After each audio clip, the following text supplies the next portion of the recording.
ಮಕ್ಕಳೇ, ಸಮಾಸ ಮತ್ತು ಸಮಾಸದ ಬಗ್ಗೆ ನಾವಿವಾಗ ನಿಮ್ಮ ಹತ್ರ ನಾನು ಹೇಳ್ತಾ ಇದ್ದೀನಿ. ಸಮಾಸ ಅಂದರೆ ವಾಕ್ಯವನ್ನು ಸಂಕ್ಷಿಪ್ತವಾಗಿ ವಿವರಣೆ ಮಾಡೋದಕ್ಕೆ ನಾವೇನಂತ ಹೇಳ್ತೀವಿ, ಸಮಾಸ ಅಂತ ಕರಿತೀವಿ. ಸಮಾಸ ಅಂತ ಹೇಳಿದರೆ ಅದನ್ನು ಸಂಕ್ಷಿಪ್ತವಾಗಿ ನಾವು ವಿವರಣೆಯನ್ನು ಕೊಡುವುದು. ಇದರಲ್ಲಿ ಪೂರ್ವ ಪದ ಮತ್ತು ಉತ್ತರ ಪದ ಅಂತ ಎರಡಿದೆ. ಒಂದು ಪೆಹಲಾ ಪದ, ಪೂರ್ವ ಪದ ಅಂದರೆ ಮೊದಲನೇ ಪದ, ಉತ್ತರ ಪದ ಅಂದರೆ ದೂಸರಾ ಪದ ಅಥವಾ ನೆಕ್ಸ್ಟ್ ಬರೋ ವರ್ಡ್ಗೆ ನಾವೇನಂತ ಹೇಳ್ತೀವಿ, ಇಲ್ಲಿ ನಾವು ಅದನ್ನು ದೂಸರಾ ಪದ ಅಥವಾ ಅಗಲಾ ಪದ ಅಂತಲೂ ನಾವೇನು ಮಾಡ್ಬೋದು, ಅದನ್ನು ಹೇಳ್ಕೊಬೋದು. ಅದರಲ್ಲಿನೂ ವಾಕ್ಯಗಳಲ್ಲಿ ಬೇರೆ ಬೇರೆ ಇದೆ. ಸಮಸ್ತ ಪದಗಳಲ್ಲಿ ಎರಡು. ಅದನ್ನು ಏನಂದರೆ ಸಮಾಸ ಕಾ ಭೇದ್, ಅದನ್ನು ಏನು ಅಂತ ತೋರಿಸೋದು, ಯಾವ ಸಮಾಸ ಇದು ಅಂತ ತೋರಿಸೋದು. ನೆಕ್ಸ್ಟ್ ವಿಗ್ರಹ ವಾಕ್ಯ, ಹೋಶ್ ಜಿಸ್ಮೇನ ಹೋಶ್ ಬೇಹೋಶ್. ಬೇಹೋಶ್ ಅಂತ ಅವರೇನು ಕೊಟ್ಟಿದ್ದಾರೆ, ಒಂದು ವರ್ಡ್ ಕೊಟ್ಟಿದ್ದಾರೆ, ಬೇಹೋಶ್. ಪ್ರಜ್ಞೆ ತಪ್ಪೋದು, ಯಾವನಲ್ಲಿ ಪ್ರಜ್ಞೆ ಇಲ್ಲವೋ ಅದು ಅವನು ಪ್ರಜ್ಞೆ ತಪ್ಪಿದ್ದಾನೆ ಅಂತ ಅರ್ಥ. ಅದು ಯಾವ ರೀತಿಯ ಸಮಾಸ, ವ್ಯಕ್ತಿಭಾವ, ಅದನ್ನು ಭಾವನೆಯಿಂದ ನಾವು ಹೇಳುವಂಥದ್ದು, ಅದನ್ನು ನಾವೇನಂತ ಹೇಳ್ತೀವಿ, ಇಲ್ಲಿ ಸಮಾಸ ಅಂತ ಹೇಳ್ತೀವಿ. ಇದರಲ್ಲಿ ಸಮಾಸದಲ್ಲಿ ನೋಡ್ರಿ, ಪೂರ್ವ ಪದ ಮತ್ತು ಉತ್ತರ ಪದ ಇಲ್ಲಿ ನೋಡ್ರಿ ಏನಿದೆ, ಪಲಕಮಾರನ,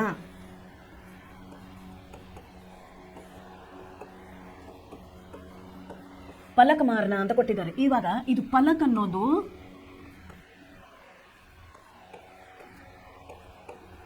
ಮೊದಲನೇ ವಾಕ್ಯ, ಮಾರನ ದೂಸರಿ ವಾಕ್ಯ, ಇಲ್ಲ ಅಗಲ ವಾಕ್ಯ ಅಂತ ಹೇಳ್ಬೋದು. ಇದನ್ನು ಇದು ಸಮಾಸದಲ್ಲಿ ಬರೋದು. ಸಮಾಸ ಅಂದರೆ ನಾವು ಸಂಕ್ಷಿಪ್ತವಾಗಿ ನಾವು ಏನನ್ನು ಹೇಳ್ತೀವೋ, ನಾವು ಯಾವ ವರ್ಡ್ಗಳನ್ನು ಸಂಕ್ಷಿಪ್ತವಾಗಿ ನಾವು ವಿವರಿಸ್ತೀವೋ ಅದನ್ನು ಸಮಾಸಗಳು ಅಂತ ನಾವೇನು ಮಾಡ್ತೀವಿ, ಕರಿತೀವಿ. ಸಮಾಸ ನೋಡ್ರಿ, ಸಮಾಸ ಇಲ್ಲಿ ಕೊಟ್ಟಿದ್ದಾರೆ ಅವರು. ಸಮಾಸ ಅಂತಂದರೆ ಸಂಕ್ಷಿಪ್ತೀಕರಣ, ತಾತ್ಪರ್ಯ ಅಂದರೆ ಮೀನಿಂಗು. ಸಮಾಸದ ಮೀನಿಂಗ್ ಏನು ಅಂದರೆ ಸಂಕ್ಷಿಪ್ತೀಕರಣ. दो या दो से अधिक शब्दों का मेल समास कहलाता है. ಒಂದು ಅಥವಾ ಒಂದಕ್ಕಿಂತ ಹೆಚ್ಚಿಗೆ ಇರುವಂಥ ಶಬ್ದಗಳ ಜೋಡಣೆಗೆ ನಾವೇನಂತ ಕರಿತೀವಿ, ಇಲ್ಲಿ ಸಮಾಸ ಅಂತ ಕರಿತೀವಿ. ನೋಡ್ರಿ, ಕನ್ನಡದಲ್ಲಿ ಹೇಳೋದಾದರೆ ಒಂದು ಅಥವಾ ಒಂದಕ್ಕಿಂತ ಹೆಚ್ಚಿನ ಶಬ್ದಗಳ ಜೋಡಣೆಗೆ ನಾವೇನಂತ ಕರಿತೀವಿ, ಸಮಾಸ. ಇದರಲ್ಲಿ ಎರಡು ವಿಧ. ಅದರಲ್ಲಿ ಇರೋದೇನಂತ ಹೇಳ್ತೀವಿ, ಅದರಲ್ಲಿರುವ ಎರಡು ಪದ, ಸಮಾಸದಲ್ಲಿರುವ ಎರಡು ಪದಗಳು ಅವು ಯಾವುವು ಅಂತ ಹೇಳಿದಾಗ, ಮೊದಲನೇದು ಪೆಹಲಾ ಪದ.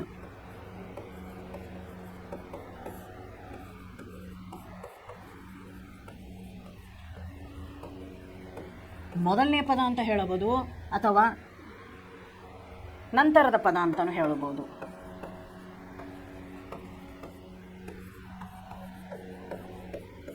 ದೂಸರಾ ಪದ ಹೇಳಿದ ಅರ್ಥ ಆಯ್ತಾ? ಇವಾಗ ನೋಡಿ, ಸಮಾಸ, ಹಿಂದಿಯಲ್ಲಿ ಸಮಾಸ ಅಂದರೆ ಏನಂದರೆ ಅರ್ಥ, ಒಂದು ಅಥವಾ ಒಂದಕ್ಕಿಂತ ಹೆಚ್ಚಿನ ಶಬ್ದಗಳ ಜೋಡಣೆ ಎಲ್ಲಿ ಆಗುತ್ತೋ, ಸಂಕ್ಷಿಪ್ತೀಕರಣ ಹೆಚ್ಚಿಗೆ ಆಗುತ್ತೋ, ಎಲ್ಲಿ ಶಬ್ದಗಳು ಒಂದಕ್ಕಿಂತ ಒಂದು ಕೂಡಿಕೊಂಡು ಹೆಚ್ಚಿಗೆ ಸಂಕ್ಷಿಪ್ತವಾಗಿ ಅದನ್ನು ನಾವೇನು ಹೇಳ್ತೀವಿ, ಅದನ್ನು ನಾವು ಸಮಾಸ ಅಂತ ಹೇಳಿ ಕರಿತೀವಿ. ಅದರಲ್ಲಿ ಎರಡು ಇವೆ. ಎರಡು ಪದಗಳಲ್ಲಿ, ಅದು ಸಮಾಸದಲ್ಲೇ ಎರಡು ವಿಧ ಅಥವಾ ಎರಡು ಪದಗಳು. ಅವು ಯಾವುದು ಅಂದರೆ ಮೊದಲನೇ ಪದ ಮತ್ತು ಎರಡನೇ ಪದ. ಅದನ್ನು ಮೊದಲನೇ ಪದ ಅಥವಾ ನಂತರದ ಪದ ಅಂತಲೂ ನಾವೇನು ಮಾಡ್ಕೋಬೋದು, ಅದನ್ನು ಕರಿಬೋದು. ಇದು ಸಮಾಸ. ಇದಕ್ಕೆ ಅವರು ಉತ್ತರ ಕೊಟ್ಟಿರೋದು ನೋಡಿ, ಸಮಾಸದ ಎರಡು ಪದ, ಪೂರ್ವ ಪದ ಮತ್ತು ಉತ್ತರ ಪದ ಅಂತ ಹೇಳಿ ಅವ್ರು ಏನು ಮಾಡಿದ್ದಾರೆ, ಇಲ್ಲಿ ಕೊಟ್ಟಿದ್ದಾರೆ ನೋಡಿ. ಪೂರ್ವ ಪದ ಪೆಹಲಾ ಪದ, ಉತ್ತರ ಪದ ದೂಸರಾ ಪದ ಅಥವಾ ಅಗಲೆ ವಾಲಾ ಪದ.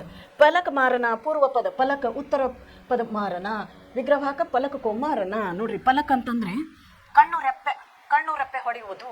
ಅದರಲ್ಲಿ ಮೊದಲನೆಯ ಪದ ಕಣ್ಣು ರೆಪ್ಪೆ, ನಂತರದ ಪದ ಹೊಡೆಯುವುದು, ಆ ನಂತರ ವಿಗ್ರಹ ವಾಕ್ಯ. ಅದರಲ್ಲಿ ಅದನ್ನು ಸಪ್ರೇಟ್ ಮಾಡುವಂತಹ ಒಂದು ವಾಕ್ಯ ಏನು ಬರುತ್ತೆ, ಪಲಕಕ್ಕೋ ಮಾರನ, ಕಣ್ಣು ರೆಪ್ಪೆಯನ್ನು ಹೊಡೆಯುವುದು ಅಂತ ಹೇಳಿ ಕೊಟ್ಟಿದ್ದಾರೆ. ಅದರಲ್ಲಿ ಅವರು ಬಹಳಷ್ಟು ಇದು ಉದಾಹರಣೆಗಳನ್ನು ಕೊಟ್ಟಿದ್ದಾರೆ. ಆ ಉದಾಹರಣೆಗಳು ಏನು ನೋಡಿ, ಇಲ್ಲಿ ಬೇಹೋಶ್ ಇದೆ, ಸುವಿಧಾನುಸಾರ್, ದುಬ್ಲಾ ಪತ್ಲಾ, 15 ಮಿನಿಟ್. ಆಮೇಲೆ ಅದರಲ್ಲಿ ವಿಗ್ರಹ ವಾಕ್ಯಗಳನ್ನು ಅವರು ಏನು ಮಾಡಿದ್ದಾರೆ, ಕೊಟ್ಟಿದ್ದಾರೆ. ನಿನ್ನೆ ನಾವು ನೋಡಿದ್ವಲ್ಲ, ಪ್ರಾಮಾಣಿಕತೆ, ಒಬ್ಬರಿಗೆ ಹೆಲ್ಪ್ ಮಾಡೋದು, ಪ್ರಾಮಾಣಿಕತೆಯಾಗಿ ಇರಬೇಕು ಅನ್ನೋದನ್ನು ನಾವು ನಿನ್ನೆ ನೋಡಿದ್ವಿ. ಇವತ್ತು ನಾವು ನೋಡುವಂತಹ ಒಂದು ಇದು ಏನಂದರೆ ಕವನ ಅಥವಾ ನೀವು ಕವಿತೆ ಅಂತ ಹೇಳ್ತೀರಾ, ಅದು ದೋಹೆಗಳು. ನಾವು ಯಾಕೆ ಅದನ್ನು ದೋಹೆ ಅಂತ ಕರಿತೀವಿ ಅಂದರೆ, ಮಕ್ಕಳೇ, ದೋಹೆ ಅಂತ ಯಾಕೆ ಕರಿತೀವಿ ಅಂತಂದರೆ, ಎರಡು ಲೈನಿನಲ್ಲಿ ಬರೆದಂಥ ಪದ. ಇಲ್ಲಿ ನೋಡ್ರಿ, ಎರಡೇ ಲೈನು. ದೋಹೆಗಳಲ್ಲಿ ಏನಿದೆ ಎಲ್ಲ ಎರಡು ಲೈನ್ಗಳಲ್ಲಿ ಇರುವಂತಹ ಪದಗಳಿಗೆ ದೋ ಲೈನೊಮ್ಮೆ, ದೋ लाइनों में रहने वाले हम लोग इसको हम लोग क्या बोलते हैं यहाँ पे दोहे. ಅದನ್ನು ನಾವೇನಂತ ಕರಿತೀವಿ ದೋಹೆ. ದೋಹೆಗಳು ಎರಡು ಲೈನಿನಲ್ಲಿ ಬರೆದಂತಹ ಕವಿತೆಯನ್ನು ನಾವು ಏನಂತ ಹೇಳ್ತೀವಿ, ಇಲ್ಲಿ ದೋಹೆ ಅಂತ ಹೇಳ್ತೀವಿ. ಎರಡು ಗೆರೆಗಳಲ್ಲಿ ಬರೆದಿರುವಂತಹ ಒಂದು ಕವನಗಳು. ಇದನ್ನು ಬರೆದವ್ರು ಯಾರು ನೋಡಿ, ತುಳಸಿದಾಸ್ಗೆ ದೋಹೆ, ತುಳಸಿದಾಸರ ದೋಹೆ. ಅದಕ್ಕೂ ಮೊದಲು ನಾವು ಇಲ್ಲಿ ತುಳಸಿದಾಸರು ಯಾರು ಏನು ಅಂತ ಮೊದಲು ಅರ್ಥ ಮಾಡ್ಕೋಬೇಕು. गोस्वामी तुलसीदास हिंदी साहित्य के भक्ति काल की राम भक्ति शाखा के प्रमुख कवि है. तो तुलसीदासರು ನೋಡಿ ಇಲ್ಲಿ, ತುಳಸಿದಾಸರು ರಾಮಭಕ್ತರು. ಮೊದಲನೆಯದು ಇವರು ರಾಮಭಕ್ತರು. ಇವರು ಯಾರು? ರಾಮಭಕ್ತರು. ತುಳಸಿದಾಸ್ का जन्म सन 1532 ಅಲ್ಲಿ ಆಯಿತು, 1532ರಲ್ಲಿ.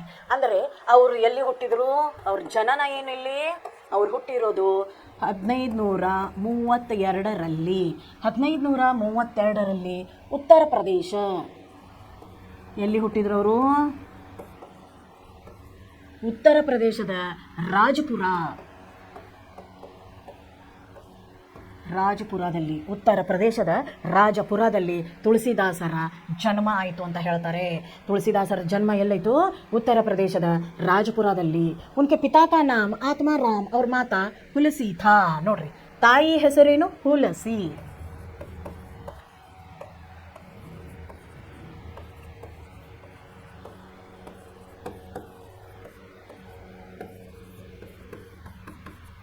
ನೋಡಿ, ತಂದೆ ಯಾರು? ಆತ್ಮಾರಾಮ್, ತಾಯಿ ಹುಲಸಿ. 1532ರಲ್ಲಿ ಉತ್ತರ ಪ್ರದೇಶದ ರಾಜಪುರ ಜಿಲ್ಲೆಯಲ್ಲಿ ಅವರು ಯಾರಾದ್ರು ಹುಟ್ಟಿದ್ರು. ತುಳಸಿದಾಸರು ರಾಮಭಕ್ತರು. ಅವ್ರ ತಾಯಿ ಹೆಸರು ಹುಲಸಿ ಇದ್ದುದರಿಂದಲೇ ಅವರನ್ನು ಹುಟ್ಟಿದಾಗ ಅವರಿಗೆ ತುಳಸಿ ಅಂತ ಹೆಸರು ಬಂತು. ಅವರಿಗೆ ತುಳಸಿ ಅಂತ ಹೆಸರನ್ನು ಕೊಟ್ಟರು. ತುಳಸಿದಾಸ್ ಭಗವಾನ್ ರಾಮ್ಗೆ ಅನನ್ಯ ಭಕ್ತಿ. ನೋಡ್ರಿ, ಅವ್ರು ಮೊದಲದು ಅವ್ರು ಹುಟ್ಟಿದಾಗ ಅವ್ರು ಕೊಟ್ಟಿರುವಂಥ ಇನ್ನೊಂದು ಹೆಸರು ಏನಂದರೆ ರಾಮ್ಬೋಲ. ಅವ್ರ ಹೆಸರು ರಾಮ್ಬೋಲ. ಆ ರಾಮಬೋಲದಿಂದನೇ ಅವರು ರಾಮನ ಭಕ್ತರಾದರು. ರಾಮ್ಬೋಲದಿಂದನೇ ಅವ್ರು ಏನು ಮಾಡಿದರು? ರಾಮನ ಭಕ್ತರಾದರು. ಉನ್ಕಿ ಪ್ರಮುಖ ರಚನಾಯೇ ಹೇ ರಾಮಚರಿತಮಾನಸ, ವಿನಯ ಪತ್ರಿಕಾ, ಗತಿವಾಲಿ, ದೋಹಾವಲಿ, ಕವಿತಾವಾಲಿ ಆದಿ. ಸನ್ 1623ರಲ್ಲಿ ಅವರು ಕಾಶಿ ಮೇ ಉನ್ಕ ದೇಹಾಂತ. 16ರ ಅವರ ದೇಹಾಂತ ಯಾವಾಗಾಯಿತು? ಮರಣ ಅಂತ ಹೇಳ್ಕೋಬೋದು. ಅವರ ಮರಣ ಆಗಿರೋದು ಯಾವಾಗ? ಮರಣ 1623ರಲ್ಲಿ ಕಾಶಿಯಲ್ಲಿ ಅವರ ಮರಣ ಆಯಿತು ಅಂತ ಹೇಳ್ತಾರೆ. ಮರಣ ಎಲ್ಲಾಯಿತು ಅವ್ರದ್ದು? 1623ರಲ್ಲಿ ಕಾಶಿಯಲ್ಲಿ ಮರಣ. ಅವರ ಪ್ರಮುಖ ರಚನೆಗಳು ರಾಮಚರಿತಮಾನಸ. ಇವಾಗ ತುಳಸಿಯ ದೋಹೆಗಳನ್ನು ತೆಗೆದುಕೊಂಡು ನಾವು ಓದುವುದು ಎಲ್ಲಿಂದ ಅಂದರೆ ರಾಮಚರಿತಮಾನಸ. ರಾಮಚರಿತ ಮಾನಸ ಇದು ರಾಮನ ಬಗ್ಗೆ ಬರೆದಿರುವಂತಹ ಒಂದು ಗ್ರಂಥ. ಇದು ರಾಮಚರಿತ ಮಾನಸ ಅಂತ ಹೇಳ್ತೀವಿ. ಎರಡನೇದು ದೋಹಾವಲಿ, ಕವಿತಾವಲಿ. ಇವಾಗ ನಮಗೆ ನಾವು ಓದುವಂತಹ ಈ ದೋಹೆಗಳೆಲ್ಲ ಎಲ್ಲಿದೆ? ದೋಹಾವಲಿಯಲ್ಲಿಂದ ತೆಗೆದಿರೋದು. ದೋಹಾವಲಿಯಿಂದ ತೆಗೆದಿರೋದು. ತಿಳ್ಕೊಂಡ್ರಾ? ಇವಾಗ ತುಳಸಿದಾಸರು ಯಾರು? ರಾಮ ಭಕ್ತರು. ತುಳಸಿದಾಸರು ಯಾವ ದೇವರ ಭಕ್ತರು? ಯಾವ ದೇವರನ್ನ ಅವರು ಅನುಸರಿಸೋರು? ರಾಮನ ಅನುಸರಿಸೋರು. ಅವರ ಜನನ 1532 ಉತ್ತರ ಪ್ರದೇಶದ ರಾಜಪುರ ಜಿಲ್ಲೆಯಲ್ಲಾಯಿತು. ತಂದೆ ಆತ್ಮಾರಾಮ್, ತಾಯಿ ಹೆಸರು ಹುಲಸಿ.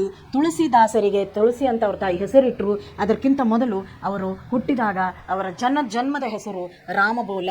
ಅಂದರೆ ರಾಮನ್ನ ಅವರು ನಂಬಿದ್ರು, ಅದಕ್ಕೆ ರಾಮ್ಬೋಲ ಅಂತ ಅವ್ರ ಹೆಸರಿತ್ತು. ಅನಂತರ ತುಳಸಿ ಆದರು ಅವರು. ಅವರ ಮರಣ 1623ರಲ್ಲಿ ಕಾಶಿಯಲ್ಲಿ. ಅವ್ರು ಬರೆದಿರುವಂಥ ಕೆಲವೊಂದು ಗ್ರಂಥಗಳು ಯಾವುದು ಅಂದರೆ ರಾಮಚರಿತಮಾನಸ ಮತ್ತು ದೋಹಾವಲಿ ಅಂತ ನಾವಿಲ್ಲಿ ಹೇಳ್ತೀವಿ.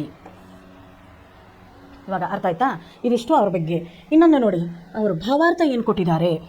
ಮುಖಿಯಾ ಮುಖಸೋ ಚಾಯಿಯೇ ಖಾನ್ ಪಾನ್ ಕೋ ಏಕ್ ಪಾಲೈ ಪೋಸೆ ಸಕಲ ಅಂಗ ತುಳಸಿ ಸಹಿತ ವಿವೇಕ್. ಇಲ್ಲಿ ಅವ್ರು ಹೇಳ್ತಿರೋದು ಏನು ಅಂದರೆ ಮುಖತೋ ಚಾಹಿಯೇ ಅಂದರೆ ಮನೆಯಲ್ಲಿರುವಂತಹ ಮನೆಯ ಯಜಮಾನ ನಮ್ಮ ಮುಖದ ಥರ ಇರಬೇಕು. ನಾವು ಡೈಲಿ ಏನು ಮಾಡ್ತೀವಿ? ಎದ್ದ ತಕ್ಷಣ ನಾವು ಸ್ನಾನ ಮಾಡಿದ್ರು ಅಷ್ಟೇ, ಬೆಳಿಗ್ಗೆ ಎದ್ದು ಬ್ರಷ್ ಮಾಡಿಬಿಟ್ಟು ಮುಖ ತೊಳ್ಕೊಂಡು ನಮ್ಮನ್ನು ನಾವು ಮುಂಚೆ ಏನು ಮಾಡ್ತೀವಿ? ರೆಡಿ ಮಾಡ್ಕೋತೀವಿ. ಅದೇ ಥರ ಮನೆಯ ಯಜಮಾನನೂ ಹಾಗೇ ಇರಬೇಕು. ಅವನು ತನಗಿಂತಲೂ ಜಾಸ್ತಿ ಯಾರ ಬಗ್ಗೆ ವಿಚಾರ ಮಾಡಬೇಕು? ಅವನು ಮನೆಯ ಬಗ್ಗೆ ವಿಚಾರ ಮಾಡಬೇಕು. ನಾವು ಯಾವ ಥರ ಮುಖವನ್ನೆಲ್ಲ ತೊಳ್ಕೊಂಡೆಲ್ಲ ನಾವು ಸರಿಯಾಗಿ ಇರ್ತೀವೋ ಆವಾಗ ನಮ್ಮ ಮುಖದಲ್ಲಿ ಇವತ್ತು ನಾವು ಎಷ್ಟೇ ಒಳಗಡೆ ತೊಂದರೆ ಇದ್ದರೂ ಕೂಡ ಅದನ್ನು ನಾವೇನು ಮಾಡಲ್ಲ, ಬೇರೊಬ್ರಿಗೆ ತೋರಿಸಲ್ಲ. ಮನೆ ಯಜಮಾನ ಕೂಡ ಹಾಗೆ. ಯಾಕೆ ಮುಖದ ಥರ ಇರಬೇಕು ಅಂದರೆ ನಮ್ಮ ಮುಖ ನೋಡಿದ್ರೇ, ನಾವು ಹೇಳ್ತೀವಲ್ಲ, ನಮ್ಮ ಮುಖ ನೋಡಿದ್ರೇ ನಾವು ಯಾರು, ನಾವು ಹೇಗಿರ್ತೀವಿ ಅನ್ನೋದನ್ನು ತೋರಿಸ್ಕೊಟ್ಬಿಡುತ್ತೆ. ಅದೇ ರೀತಿ ಅವ್ರು ಹೇಳೋದು, ಮುಖಕ್ಕೂ ಯಾರನ್ನ ಅವರು ಹೋಲಿಸಿದ್ದಾರೆ, ಮುಖವನ್ನು ಯಾರಿಗೆ ಹೋಲಿಸಿದ್ದಾರೆ ಅಂದರೆ ಇಲ್ಲಿ ಮುಖಿಯ, ಮನೆಯ ಯಜಮಾನ. ಅವರು ಯಾರಿಗೆ ಹೋಲಿಸಿದ್ದಾರೆ? ಇವ್ರನ್ನ ಮನೆಯ ಯಜಮಾನನಿಗೆ ಅವ್ರು ಏನು ಮಾಡಿದ್ದಾರೆ, ಹೋಲಿಸಿದ್ದಾರೆ. ಮುಖಿಯ ಮುಖದ ಥರ ಇರಬೇಕು. ಖಾನ್ ಪಾನ್ ಕೋ ಏಕ್ ಪಾಲೋ ಪೋಸೋ ಸಕಲ ಅಂಗ ತುಳಸಿ ಸಹಿತ ವಿವೇಕ. ಊಟ ತಿಂಡಿ ಉಪಚಾರ, ಮನೆ ಜನರ ಪಾಲನೆ ಪೋಷಣೆ ಯಾರ ಜವಾಬ್ದಾರಿ? ಮನೆಯ ಹಿರಿಯನ ಜವಾಬ್ದಾರಿ, ಮನೆಯ ಯಜಮಾನನ ಜವಾಬ್ದಾರಿ ಅಂತ ಹೇಳ್ತಿದ್ದಾರೆ. ಇಲ್ಲಿ ನೋಡಿ ಏನು ಕೊಟ್ಟಿದ್ದಾರೆ, ಅದರ ಭಾವಾರ್ಥ ನೋಡ್ರಿ. ಮೊದಲನೇದು ಭಾವಾರ್ಥ ಏನು ಕೊಟ್ಟಿದ್ದಾರೆ? ಭಾವಾರ್ಥ ಅಂದರೆ ಅದರ ಸಾರಾಂಶವನ್ನು ಕೂಡ ಅವರು ಕೊಟ್ಟಿದ್ದಾರೆ. ಏನು ಕೊಟ್ಟಿದ್ದಾರೆ ಅಂದರೆ, ಪ್ರಸ್ತುತ दोहे में तुलसीदास मुख अर्थात मुख मुंह और मुखिया दोनों के स्वभाव की समानता दर्शित किया है. मुखिया को मुंह के समान होना चाहिए. ಮುಖಿಯನಿಗೆ, ಮನೆಯ ಯಜಮಾನನಿಗೆ ಮುಖದ ಥರ ಇರಬೇಕು, ಫೇಸ್ ಥರ ಇರಬೇಕು ಅಂತ ಹೇಳ್ತಿದ್ದಾರೆ. ಯಾಕೆಂದರೆ मुंह खाने पीने का काम अकेला करता है, लेकिन वह जो खाता पीता है उसे शरीर के सारे अंगों का पालन पोषण करता है. तुलसी की राय में मुखिया को भी ऐसे ही विवेकवान होना चाहिए कि वह काम अपनी तरह से करे, लेकिन उसका फल सभी में बांटे. ನಾವು ಊಟ ಮಾಡಬೇಕಾದ್ರೆ ನಾವು ಮುಖದಿಂದಾನೇ ಏನು ಮಾಡ್ತೀವಿ, ನಮ್ಮ ಬಾಯಿಂದ ಊಟ ಮಾಡ್ತೀವಿ. ನಾವು ಏನು ಊಟ ಮಾಡಿದ್ರು ನಾವು ಇವತ್ತು ನಾವು ಒಳ್ಳೆ ಹಣ್ಣು ಹಂಪಲು ತಿಂದರೂ ಅಷ್ಟೇ, ನಾವು ಡ್ರೈ ಫ್ರೂಟ್ಸ್ ತಿಂದರೂ ಅಷ್ಟೇ, ನಾವು ಅನ್ನ ಸಾಂಬಾರು ತಿಂದರೂ ಅಷ್ಟೇ, ನಾವು ಒಳ್ಳೆ ಪೌಷ್ಟಿಕವಾದ ಊಟವನ್ನು ನಮ್ಮ ಮುಖದಿಂದ, ನಮ್ಮ ಬಾಯಿಂದ ನಾವು ಮಾಡ್ತೀವಿ. ಆದರೆ ನಾವು ಊಟ ಮಾಡಿರೋದು ಅದು ಒಳಗೆ ಹೋಗಿ ಒಳ್ಳೆಯ ರಕ್ತ, ಒಳ್ಳೆಯ ಪೌಷ್ಟಿಕಾಂಶವನ್ನು ಕೊಟ್ಟು ನಮ್ಮ ದೇಹವನ್ನು ಬೆಳೆಯೋ ಥರ ಮಾಡುತ್ತೆ, ನಮ್ಮ ದೇಹವನ್ನು ಸ್ಟ್ರಾಂಗ್ ಥರ ಮಾಡುತ್ತೆ. ಯಾವುದು? ನಾವು ತಿನ್ನುವಂಥ ಆಹಾರ. ನಾವು ಇವಾಗ ಆಹಾರ ತಿಂದಿದ್ದೀವಿ, ನಾವು ಆಹಾರ ತಿನ್ನಬೇಕಾದ್ರೆ ನಾವು ಬಾಯಿಂದ ತಾನೇ ಅದನ್ನು ನಾವು ಹೊಟ್ಟೆಗೆ ಹಾಕಬೇಕಂದ್ರೆ ನಾವು ಎಲ್ಲಿಂದ ಊಟ ಮಾಡ್ತೀವಿ? ಬಾಯಿಂದ ಊಟ ಮಾಡ್ತೀವಿ. ಯಾವ ಥರ ಬಾಯಿ, ನಮ್ಮ ಮುಖ, ನಾವು ಮಾತಾಡುವಂಥ ಮಾತು, ನಮ್ಮ ಮುಖ, ನಾವು ಹೆಂಗಿದ್ದೀವಿ ಅನ್ನೋದನ್ನು ನಾವು ಏನು ಮಾಡುತ್ತೆ, ಜನರಿಗೆ ತೋರಿಸ್ಕೊಡುತ್ತೆ. ಅದಕ್ಕೆ ಅವ್ರು ಹೇಳ್ತಾರೆ, ನಾವು ಬಾಯಿಂದ ಊಟ ಮಾಡ್ತೀವಿ, ಇದೇ ಬಾಯಿಂದ ಜನರಿಗೆ ಬೈತೀವಿ, ಇದೇ ಬಾಯಿಂದ ಜನರನ್ನ ಹೊಗಳ್ತೀವಿ, ಇದೇ ಬಾಯಿಂದ ಊಟ ಮಾಡ್ತೀವಿ. ನಾವು ಊಟ ಮಾಡಿರೋದು ಅದು ಹೋಗಿ ನಮ್ಮ ಶರೀರಕ್ಕೆ ತಾಗಿ, ನಾವು ಊಟ ಮಾಡಿರೋದು ಶರೀರಕ್ಕೆ ತಾಗಿ ಶರೀರಕ್ಕೊಂದು ಬಲ ಕೊಡುತ್ತೆ. ಅದೇ ರೀತಿ ಮನೆಯ ಯಜಮಾನ ಕೂಡ ಇರಬೇಕು. ಅವನು ಮುಖದ ಥರನೇ ಇರಬೇಕು ಯಜಮಾನ. ಯಾಕಂದರೆ ಅವನು ಮನೆಯಲ್ಲಿರುವಂಥ ಎಲ್ಲ ಪ್ರಾಬ್ಲಮ್ಗಳನ್ನು ಅವನು ಸಾಲ್ವ್ ಮಾಡಿ, ಎಲ್ಲ ಜನರು ಯಾವ ರೀತಿ ನಮ್ಮ ಶರೀರದಲ್ಲಿ ಅಂಗಾಂಗಗಳಿದೆಯೋ ಅದೇ ರೀತಿ ಇದು ಪೂರ್ತಿ ಶರೀರ ಯಾವುದರ ಸಮಾನ? ನಮ್ಮ ಮನೆಯ ಸಮಾನ. ಆ ಮನೆಗೆ ನಮ್ಮ ಮುಖನೇ ಏನು? ಯಜಮಾನ. ಈ ಅಂಗಾಂಗಗಳೇ ಅದರ ಸದಸ್ಯರು. ಯಾವ ರೀತಿ ಊಟ ಮಾಡಿದ್ದು ಅಂಗಾಂಗಗಳಿಗೆ ಒಂದು ಶಕ್ತಿಯನ್ನು ಕೊಡುತ್ತೋ ಅದೇ ರೀತಿ ಯಜಮಾನನು ತೆಗೆದುಕೊಂಡಿರುವಂಥ ಪ್ರತಿ ನಿರ್ಣಯ ಅವರ ಮನೆಯ ಸದಸ್ಯರಿಗೆ ಒಂದು ಒಳಿತನ್ನು ಅದರಲ್ಲಿ ಕಲ್ಪಿಸಬೇಕು ಅಂತ ಹೇಳಿ ಅವ್ರೇನು ಮಾಡ್ತಿದ್ದಾರೆ, ಇದರಲ್ಲಿ ಹೇಳ್ತಿದ್ದಾರೆ. ಎರಡನೇದರಲ್ಲಿ ನೋಡಿ ಅವ್ರು ಏನು ಕೊಟ್ಟಿದ್ದಾರೆ ಅಂತ ಹೇಳ್ತೀನಿ. ಎರಡನೇದರಲ್ಲಿದೆ, ಜಡಚೇತನ ಗುಣದೋಷಮಯ ವಿಸ್ಮಯ ಕಿನಿ ಕತರಾತ್ ಸಂತ ಹಂಸ ಗುಣಗನಹಿ ಪಾಯ್ ಪರ ಹರಿವರಿ ವಿತಾತ. ಅವ್ರು ಏನು ಹೇಳ್ತಿದ್ದಾರೆ ಅಂದರೆ, ಜಡಚೇತನ ಅವ್ರು ಹೇಳ್ತಾರೆ, ಹಂಸ ಪಕ್ಷಿಗೆ ಸಾತ್ ಸಂತ ಕಿ ತುಲನಾ ಕರ್ತೆ ಹುए उसके स्वभाव का परिचय देते हैं. ಇಲ್ಲಿ ಏನು ಹೇಳ್ತಾರೆ ಅಂದರೆ, ಹಂಸ ಪಕ್ಷಿ का तुलना किसके साथ कर रहे हैं? वे यहाँ पे संत के साथ कर रहे हैं. ಹಂಸ ಪಕ್ಷಿಯ ಕಂಪ್ಯಾರಿಸನ್, ಅದನ್ನು ಯಾರ ಜೊತೆ ಹೋಲಿಸ್ತಾ ಇದ್ದೀವಿ ನಾವು? ಹಂಸ ಪಕ್ಷಿಯನ್ನು ಸಂತರಿಗೆ ಹೋಲಿಸಿಕೊಂಡು ಅವರು ಹೇಳ್ತಿದ್ದಾರೆ. ಏನು ಹೇಳ್ತಿದ್ದಾರೆ ನೋಡಿ, ಸೃಷ್ಟಿಕರ್ತಾನೆ इस संसार को जड़ चेतन और गुण दोष मिलाकर बनाया है. अर्थात इस संसार में अच्छे बुरे सार निस्सार जड़ चेतन गुण दोष. ನೋಡ್ರಿ ಇಲ್ಲಿ